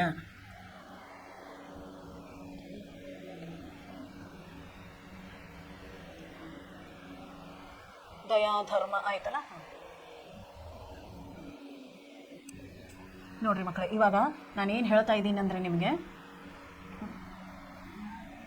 ನೋಡ್ರಿ ಇಲ್ಲಿ ಫಸ್ಟ್ ಪ್ಯಾರಾಗ್ರಾಫ್ದಲ್ಲಿ ಇನ್ನೊಂದು ಸಾರಿ ಅದನ್ನು ರಿಮೈಂಡ್ ಮಾಡ್ಕೊಂಡ್ಬಿಡೋಣ. ನಾವು ಏನು ಓದಿದ್ದೀವಿ ಅದನ್ನು ನಾವು ಫಸ್ಟ್ ತಿಳ್ಕೊಂಡ್ಬಿಡೋಣ. ಇಲ್ಲಿ ನೋಡ್ರಿ, ಪ್ರಸಿದ್ಧೊಮ್ಮೆ ತುಳಸಿದಾಸ ಮುಖ ಅರ್ಥಾತ್ ಮುಖಿಯ ಮನೆ ಯಜಮಾನ ಮುಖುತ್ತರ ಇರಬೇಕು. ತಾನು ತಗೊಳ್ಳುವಂಥ ಎಲ್ಲ ನಿರ್ಣಯಗಳು ಮನೆಯಲ್ಲಿರುವಂಥ ಎಲ್ಲ ಸದಸ್ಯರಿಗೆ, ನಿಮ್ಮ ಮನೆಯಲ್ಲೂ ನಿಮ್ಮ ಮನೆಯ ಯಜಮಾನ ಯಾರು ನಿಮ್ಮ ತಂದೆ, ಅವ್ರು ತೊಗೊಂಡಿರುವಂಥ ನಿರ್ಣಯ ಆ ಹೊತ್ತಿಗೆ ನಮಗೆ ಸರಿ ಅನ್ನಿಸದೇ ಇರ್ಬೋದು, ಆನಂತರ ಅದು ಸರಿಯಾಗೇ ಇರುತ್ತೆ. ಅವ್ರು ತೊಗೊಳ್ಳುವಂಥ ನಿರ್ಣಯ ಮನೆಯಲ್ಲಿರುವಂಥ ಎಲ್ಲ ಸದಸ್ಯರಿಗೆ ಏನು ಮಾಡಬೇಕದು ಖುಷಿ ಕೊಡುವಂತಿರಬೇಕು.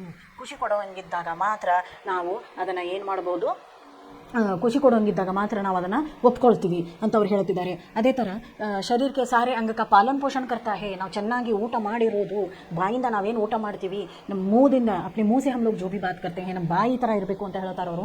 ನಾವು ಬಾಯಿಂದ ಏನು ಊಟ ಮಾಡ್ತೀವಿ, ನಮ್ಮ ಶರೀರಕ್ಕೆ ಅಂಗಗಳಿಗೂ ಏನಾಗುತ್ತೆ, ನಾವು ಮಾಡಿರುವಂಥ ಊಟ ಒಳ್ಳೆ ಶಕ್ತಿ ಕೊಟ್ಟು ಮುಂದೆ ಹೋಗುತ್ತಲ್ಲ, ಅದಕ್ಕೆ ಅದನ್ನು ಯಾವ ರೀತಿ ನಮಗೊಂದು ಸ್ಟ್ರಾಂಗ್ ಮಾಡುತ್ತೋ ಅದೇ ಥರ ಮನೆ ಯಜಮಾನನೂ ಇರಬೇಕು ಅಂತ ಅವರಲ್ಲಿ ಹೇಳ್ತಿದ್ದಾರೆ.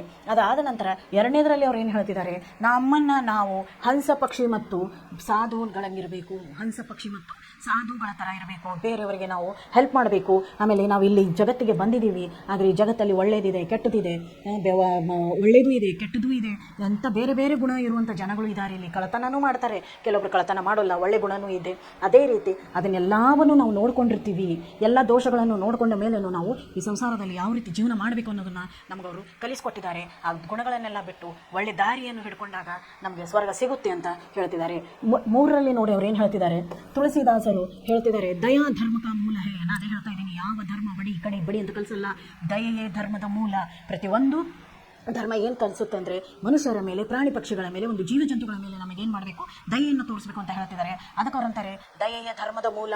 ದಯೆಯನ್ನೇ ನೀವೇನು ಮಾಡಿ, ದಯೆಯನ್ನೇ ನೀವು ಫಾಲೋ ಮಾಡಿ, ಅದನ್ನು ಅನುಸರಿಸಿ, ನಿಮ್ಮ ಧರ್ಮದ ಪ್ರಕಾರ ನೀವು ನಡಿಬೇಕು ಅಂತ ವಿಚಾರ ಮಾಡಿದಾಗ ದಯೆಯನ್ನು ಮೊದಲವಾಗಿ ಇಟ್ಕೊಳ್ಳಿ. ಯಾರೇ ಇರಲಿ ಇದರಲ್ಲಿ ಜಾತಿ ಮತ ಪಂಥ ಯಾವುದು ಬರುವುದಿಲ್ಲ. ಮನುಷ್ಯತ್ವ ಅನ್ನೋದು ಒಂದಿದೆ, ಆ ಮನುಷ್ಯನ ಮೇಲೆ ದಯೆ ತೋರಿಸು ಅಂತ ಹೇಳ್ತಿದ್ದಾರೆ. 4ರಲ್ಲಿ ನೋಡಿ ಅವ್ರು ಚೆನ್ನಾಗಿ ಹೇಳ್ತಿದ್ದಾರೆ, ಮನುಷ್ಯ ಜब ವಿಪತ್ತಿ ಪಡ್ತಿ है तो ವಿದ್ಯಾ ವಿನಯ ತथा ವಿವೇಕ उसके साथ निभाते हैं. ವಿದ್ಯೆ, ವಿನಯತೆ, ವಿವೇಕತೆ ಅಂದರೆ ನಮ್ಮ ಬುದ್ಧಿಶಕ್ತಿ. ಅದಕ್ಕೆ ಅವ್ರು ಹೇಳ್ತಿದ್ದಾರೆ, ನಾವು ಯಾವಾಗಲೂ ಯಾವುದೇ ಒಂದು ವಿಪತ್ತಿಯಲ್ಲಿದ್ದರೂ ನಮ್ಮ ಬುದ್ಧಿಶಕ್ತಿ ನಮ್ಗೆ ಹೆಲ್ಪ್ ಮಾಡುತ್ತೆ, ನಮ್ಮ ವಿನಯತೆ ನಮ್ಗೆ ಹೆಲ್ಪ್ ಮಾಡುತ್ತೆ. ಒಂದು ಒಳ್ಳೆ ಮಾತು ಮಾತಾಡಿದ್ರು, ನಾವು ಯಾವುದೇ ಪ್ರಾಬ್ಲಮ್ ಇದ್ದರೂ ಜನ ನಮಗೆ ಹೆಲ್ಪ್ ಮಾಡ್ಬೋದು. ವಿನಯತೆ, ಬುದ್ಧಿಶಕ್ತಿ, ಅದರ ಜೊತೆಗೆ ನಮ್ಮ ವಿದ್ಯೆ ನಮಗೆ ವಿಪತ್ತಿನಿಂದ ಹೊರಗೆ ಹಾಕುತ್ತೆ. ಅದಕ್ಕೆ ಅಂದರೆ ನೋಡಿರಿ, ಬುದ್ಧಿಶಕ್ತಿ ಇದ್ದವನು ಯಾವುದೇ ಕಾಡಿನಲ್ಲಿ ಹೋದರೂ ಕೂಡ ಹೆಂಗಾದರೂ ತನ್ನನ್ನು ತಾನು ತನ್ನ ಬುದ್ಧಿಯಿಂದ ಅವನು ಹೊರಗಡೆ ಕರ್ಕೊಂಡು ಬರ್ತಾನೆ. ಅದೇ ರೀತಿ ವಿನಯತೆ, ನಾವೆಲ್ಲದೂ ಕೆಲಸ ಕೇಳಕ್ಕೆ ಹೋಗಬೇಕಾದ್ರೆ ಅವ್ರ ಹತ್ರ ನಾವು ಜೋರಾಗಿ ಮಾತಾಡಿದ್ರಲ್ಲ, ಅಲ್ಲಿ ವಿನಯತೆಯಿಂದ ಮಾತಾಡಿದಾಗ ಬಹುಶಃ ಅವರು ಮನಸ್ಸನ್ನು ಕರಗಿ ನಮಗೊಂದು ಕೆಲಸವನ್ನು ಕೊಡ್ಬೋದು. ಅದಕ್ಕೆ ಇನ್ನೊಂದು ಉದಾಹರಣೆ ವಿದ್ಯೆ ಇದ್ದವನು, ಅದೇ ಹೇಳ್ತಿದ್ದ, ವಿದ್ಯೆ ಇದ್ದವನಿಗೆ ಎಲ್ಲಾದರೂ ಒಂದು ಒಳ್ಳೆ ಕೆಲಸ ನಮಗೆ ಸಿಕ್ಕೇ ಸಿಗುತ್ತೆ. ವಿದ್ಯೆ ಇರಬೇಕು ಜೀವನವನ್ನು ನಡೆಸೋಕ್ಕೆ. ನಮಗೇನು ಬೇಕೋ ವಿದ್ಯೆ ಇದ್ದವನಿಗೆ ಒಳ್ಳೆ ನೌಕರಿ ಕೂಡ ಸಿಗುತ್ತೆ. ಅದಕ್ಕೆ ಅವ್ರು ಹೇಳ್ತಾರೆ, ಮನುಷ್ಯನಾಗಿ ಹುಟ್ಟಿದ ಮೇಲೆ ನಿನ್ನ ಹತ್ರ 3 ಇರಲೇಬೇಕು ಅಂತ ಹೇಳಿ ತುಳಸಿದಾಸರು ಹೇಳ್ತಿದ್ದಾರೆ. ನಿನ್ನ ಹತ್ರ ವಿದ್ಯೆನೂ ಇರಬೇಕು, ನಿನ್ನ ಹತ್ರ ವಿನಯತೆಯೂ ಇರಬೇಕು, ನಿನ್ನ ಹತ್ರ ವಿವೇಕತೆಯೂ ಇರಬೇಕು ಅಂತ ಹೇಳ್ತಿದ್ದಾರೆ. 5ರಲ್ಲಿ ನೋಡಿ ಅವ್ರು ಎಷ್ಟು ಚೆನ್ನಾಗಿ ಹೇಳ್ತಿದ್ದಾರೆ ಅಂತಂದರೆ, ನೋಡಿ ನಾವು ಯಾವ ಥರ ಇರಬೇಕು ಅಂತಂದರೆ, ನಾವು ಯಾವ ಥರ ಇರಬೇಕು ಅಂದರೆ ದೀಪದ ಥರ ಉರಿಬೇಕು ಅಂತ ಹೇಳ್ತಾರೆ. ಇಲ್ಲಿ ರಾಮನಾಮನ ಜಪ ಮಾಡು ಅಂತ ಹೇಳ್ತಿದ್ದಾರೆ. ನಿನ್ನ ಜೀವನವನ್ನು ರಾಮನಿಗಾಗಿ ಮುಡಿಪಿಟ್ಟು ರಾಮನಾಮನ ಜಪ ಮಾಡು, ದೀಪವಾಗಿ ಇದ್ದು ನೀನು ನಿನ್ನ ಜೀವನವನ್ನು ಬೆಳಗಿಸು. ದೀಪವನ್ನು ಹೊಸ್ತಿಲ ಮೇಲೆ ಇಟ್ಟರೆ ಮನೆ ಹೊರಗಡೆ ಅದು ಬೆಳಕು ಕೊಡುತ್ತದೆ, ಮನೆ ಒಳಗಡೆಯೂ ಅದು ಬೆಳಕು ಕೊಡುತ್ತದೆ. ಮನೆ ಒಳಗಿರೋರಿಗೂ ಬೆಳಕು ಸಿಗುತ್ತೆ, ಮನೆ ಹೊರಗಿರೋರಿಗೂ ಬೆಳಕು ಸಿಗುತ್ತದೆ. ನಿನ್ನನ್ನು ನೀನು ದೀಪವಾಗಿ ಪರಿವರ್ತಿಸು, ನಿನ್ನನ್ನು ನೀನು ದೀಪವಾಗಿ ಇಡು. ಅದೇ ಥರ ನೀನು ಜೀವನವನ್ನು ಮಾಡು, ಅದರಲ್ಲಿ ದೇವರ ರಾಮನಾಮವನ್ನು ಜಪ ಮಾಡು ಅಂತ ಹೇಳಿ ಅವ್ರು ಏನು ಮಾಡ್ತಿದ್ದಾರೆ, ನಮ್ಗೆ ಕೊಡ್ತಿದ್ದಾರೆ. ಇದರಿಂದ ರಾಮನಾಮವನ್ನು ಜಪವನ್ನು ಮಾಡಿದಾಗ ನಿನ್ನ ಆತ್ಮಶುದ್ಧಿಯೂ ಆಗುತ್ತೆ, ನಿನ್ನ ದೇಹದ ಹೊರಗಿನ ಶುದ್ಧಿಯು ಬಾಹ್ಯ ಶುದ್ಧಿಯೂ ಆಗುತ್ತೆ. ಬಾಹ್ಯ ಶುದ್ಧಿ ಅಂದರೆ ನಮ್ಮ ವಿಚಾರಗಳು, ಕೆಟ್ಟ ವಿಚಾರಗಳು ತಲೆಯಲ್ಲಿ ಬರ್ದಂಗೆ ನೋಡ್ಕೊಳ್ಳುತ್ತೆ, ಯಾವುದು ರಾಮನಾಮದ ಜಪ ಮಾಡಿದಾಗ. ಇವಾಗ ಅರ್ಥ ಆಯ್ತಾ ಮಕ್ಕಳೇ? ಈ ಥರ ಅವರು ಇದನ್ನೆಲ್ಲ ನಮಗೇನು ಮಾಡಿದ್ದಾರೆ, ಹೇಳಿದ್ದಾರೆ. ಅದಕ್ಕೆ ಇನ್ನೊಂದು ಏನು ಹೇಳ್ತಿದ್ದಾರೆ ಅಂದರೆ ಅವರು 5ರಲ್ಲಿ ಅವರು ಹೇಳಿರೋದು 2-3 ಮತ್ತು ವಾಕ್ಯಗಳಲ್ಲಿ ನೀವು ಬರಿಬೇಕಾದ್ರೆ 2-3 ವಾಕ್ಯಗಳನ್ನು ಬರಿಬೇಕಾದ್ರೆ ನಿಮ್ಮಲ್ಲಿ ಮುಂಚೆನೇ ಅವರು ಇಲ್ಲಿ ಸಾರಾಂಶವನ್ನು ಕೊಟ್ಟಿದ್ದಾರೆ. ಆ ಸಾರಾಂಶವನ್ನು ನೋಡಿಕೊಂಡು ನೀವು ಬರಿಬಹುದು ಮಕ್ಕಳೇ. ಅದನ್ನು ಸಾರಾಂಶವನ್ನು ನೋಡ್ಕೊಂಡು ಏನು ಮಾಡ್ಬೋದು, ನಾವು ಇಲ್ಲಿ ಬರಿಬಹುದು. ಅದ್ರ ಜೊತೆಗೆ ಮುಖ ಅದನ್ನು ಕೊಟ್ಟಿದ್ದಾರೆ. ಇಲ್ಲಿ ನೋಡಿ 3 ಕೊಟ್ಟಿದ್ದಾರೆ. ಆ 3 ನೀವು ಬರಿಬೋದು. ಮೊದಲನೇದು ಕೊಟ್ಟಿದ್ದಾರೆ, ನಂತರ 2ನೇದು ಕೊಟ್ಟಿದ್ದಾರೆ, 3ನೇದು 5ನೇದು ಕೊಟ್ಟಿದ್ದಾರೆ. ಇದನ್ನು 5ರದ್ದು ಸಾರಾಂಶ ನಿಮ್ಮ ಬುಕ್ನಲ್ಲೂ ಇದೆ. ಅದನ್ನು ಇವಾಗ ನಾನು ನಿಮಗೆ ತುಂಬ ಚೆನ್ನಾಗಿ ಅದನ್ನು ಏನು ಮಾಡಿದೆ, ಅರ್ಥ ಮಾಡಿಸಿ ನಿಮ್ಗೆ ಹೇಳಿದ್ದೀನಿ. ಅದೇ ಥರನೇ ಅದನ್ನು ಏನು ಮಾಡ್ಬೇಕು, ನೀವು ಬರಿಬೇಕು. ಇದಕ್ಕೂ ಮೊದಲು ನಾವೇನು ಮಾಡಿದ್ವಿ ಅಂದರೆ, ನೋಡಿ ಇವಾಗ ಈ ಪಾಠ ಮುಗೀತು, ತುಳಸಿದಾಸರ ಬಗ್ಗೆ ತಿಳ್ಕೊಂಡ್ವಿ. ತುಳಸಿದಾಸರು ಏನು ಹೇಳಿದ್ರು ಅದರ ಬಗ್ಗೆ ನಾವೇನು ಮಾಡಿದ್ವಿ, ನೋಡ್ಕೊಂಡ್ವಿ.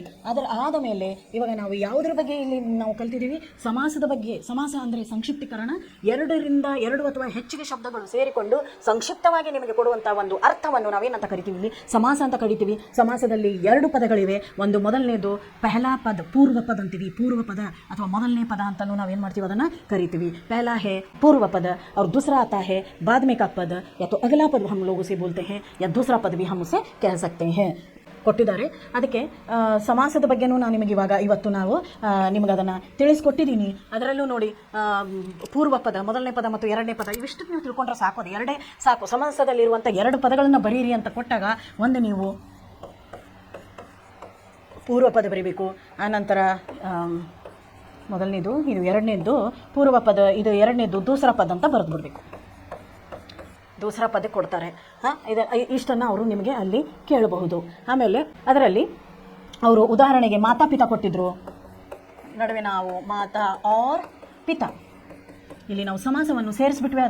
ಅದನ್ನು 2ಕ್ಕಿಂತ ಹೆಚ್ಚಿಗೆ ನಾವೇನು ಮಾಡಿದ್ವಿ, ಅದನ್ನು ಸೇರಿಸಿ ನಾವೇನು ಮಾಡಿಬಿಟ್ಟಿದ್ವಿ, ಬರೆದ್ವಿ. ಅದಕ್ಕೆ ಪೂರ್ವ ಪದ ಮತ್ತು 2ನೇ ಪದ, ಪೂರ್ವ ಪದ ಮತ್ತು 2ನೇ ಪದ ಯಾವುದು ಅನ್ನೋದನ್ನು ನಾವೇನು ಮಾಡಿದ್ವಿ, ಇವತ್ತು ತಿಳ್ಕೊಂಡ್ವಿ. ಇವತ್ತು ಏನೇನು ತಿಳ್ಕೊಂಡ್ವಿ, ನಾವು ಸಮಾಸದ ಬಗ್ಗೆ ತಿಳ್ಕೊಂಡ್ವಿ. ಪೂರ್ವ ಪದ ಮತ್ತು 2ನೇ ಪದ ಯಾವುದು ಬರುತ್ತೆ, ಕಡೆ ಪದ ಏನು ಅಂತ ಅದ್ರ ಬಗ್ಗೆ ಹೇಳಿದ್ದೀನಿ. ಅದರ ನಂತರ ತುಳಸಿದಾಸರು ಯಾರು, ತುಳಸಿದಾಸರು ಯಾರ ಮಗ, ಅವ್ರು ಎಷ್ಟರಲ್ಲಿ ಹುಟ್ಟಿದ್ರು, ಯಾವಾಗ ಅವ್ರ ಮರಣ ಆಯಿತು. ನಾವು ದೋಹೆಗಳು ಅಂತ ಏನಕ್ಕೆ ಹೇಳ್ತೀವಿ, 2 ಗೆರೆಗಳಲ್ಲಿ ಬರೆಯುವಂಥದ್ದು ನಾವೇನು ಮಾಡ್ತೀವಿ, 2 ಲೈನ್ಗಳಲ್ಲಿ ಬರೆಯೋದು. ನಾವೇನು ಮಾಡ್ತೀವಿ, 2 ಲೈನ್ಗಳಲ್ಲಿ ನಾವು ಅದನ್ನು ಬರೆಯುವಂಥ ಒಂದು ಕವನಕ್ಕೆ ಅಥವಾ ಕವಿತೆಗೆ ನಾವೇನು ಮಾಡ್ತೀವಿ, ನಾವು ದೋಹೆ ಅಂತ ಕರಿತೀವಿ. ನೀವು ದ್ವಿಪದಿ ಅಂತ ನೀವು ಹೇಳ್ಬೋದು. ಕನ್ನಡದಲ್ಲಿ ನಾವು ಅದನ್ನು ದ್ವಿಪದಿ ಅಂತ ಹೇಳ್ತೀವಿ. ದ್ವಿಪದಗಳು ಅಂದರೆ 2 ಲೈನನ್ನು ಮಾಡಿಕೊಂಡು ನಾವೇನು ಅದನ್ನು ಬರಿತೀವೋ ಅದನ್ನು ನಾವು ಇಲ್ಲಿ ಏನಂತ ಕರಿತೀವಿ, ದೋಹೆಗಳು ಅಂತ ನಾವೇನು ಮಾಡ್ತೀವಿ, ಅದನ್ನು ಕರಿತೀವಿ. ಇವತ್ತು ನಾವು ಭಾಳ ತಿಳ್ಕೊಂಡ್ವಿ. ನಿನ್ನೆ ನಾವು ಏನು ತಿಳ್ಕೊಂಡ್ವಿ, ಪ್ರಾಮಾಣಿಕತೆ ಮತ್ತು ಒಳ್ಳೆ ಯಾವ ರೀತಿ ಇರಬೇಕು, ನಾವು ಒಳ್ಳೆಯದಾಗಿರಬೇಕು, ಒಳ್ಳೆ ನಡತೆಯಿಂದ ಇರಬೇಕು ಅನ್ನೋದನ್ನು ನಿನ್ನೆ ನಾವು ಬಸಂತಿಕೆ ಸಚ್ಚಾಯಿಯಲ್ಲಿ ತಿಳ್ಕೊಂಡ್ವಿ. ನಿನ್ನೆ ಕಥೆನೂ ತುಂಬ ಚೆನ್ನಾಗಿತ್ತು ನೋಡಿ ಮಕ್ಕಳೇ. ಇವತ್ತು ತುಳಸಿದಾಸರು ಹೇಳಿರುವಂತಹ ಪದ ಮತ್ತು ದೋಹೆಗಳಲ್ಲೂ ಕೂಡ ಎಷ್ಟೊಂದು ನಮಗೆ ಅರ್ಥಪೂರ್ಣವಾಗಿರುತ್ತೆ. ಜೀವನವನ್ನು ಹೆಂಗೆ ನಡೆಸಬೇಕು, ಹೆಂಗೆ ಬರುತ್ತೆ ಅಂತ ಹೇಳ್ತಾರೆ. ಅದೇ ಅಂತಾರಲ್ಲ, ಧರ್ಮ ಗ್ರಂಥವನ್ನು ಓದಿ ಧರ್ಮ ನಮಗೆ ಕಲಿಸಿಕೊಡುತ್ತೆ, ನಾವು ಯಾವ ರೀತಿ ಜೀವನವನ್ನು ಮಾಡಿದರೆ ನಮಗೆ ಸ್ವರ್ಗ ಸಿಗುತ್ತೆ ಅಂತ. ಅದಕ್ಕೆ ಹೇಳ್ತಾರೆ, ಧರ್ಮೋ ರಕ್ಷತಿ ರಕ್ಷಿತ. ನಾವು ಧರ್ಮವನ್ನು ರಕ್ಷಿಸಿದರೆ ನಾವು ವಿಪತ್ತಿನಲ್ಲಿರಬೇಕಾದ್ರೆ ಧರ್ಮವು ನಮ್ಮನ್ನು ರಕ್ಷಿಸುತ್ತೆ ಅಂತ ಹೇಳಿ ತುಳಸಿದಾಸರು ತಮ್ಮ ದೋಹೆಯಲ್ಲಿ ಹೇಳ್ತಿದ್ದಾರೆ. ಮುಂದಿನ ಕ್ಲಾಸನ್ನು ನಾಳೆ ನೋಡೋಣ ಏನಿದೆ ಅಂತ ಹೇಳಿ. ಥ್ಯಾಂಕ್ ಯು ಮಕ್ಕಳು.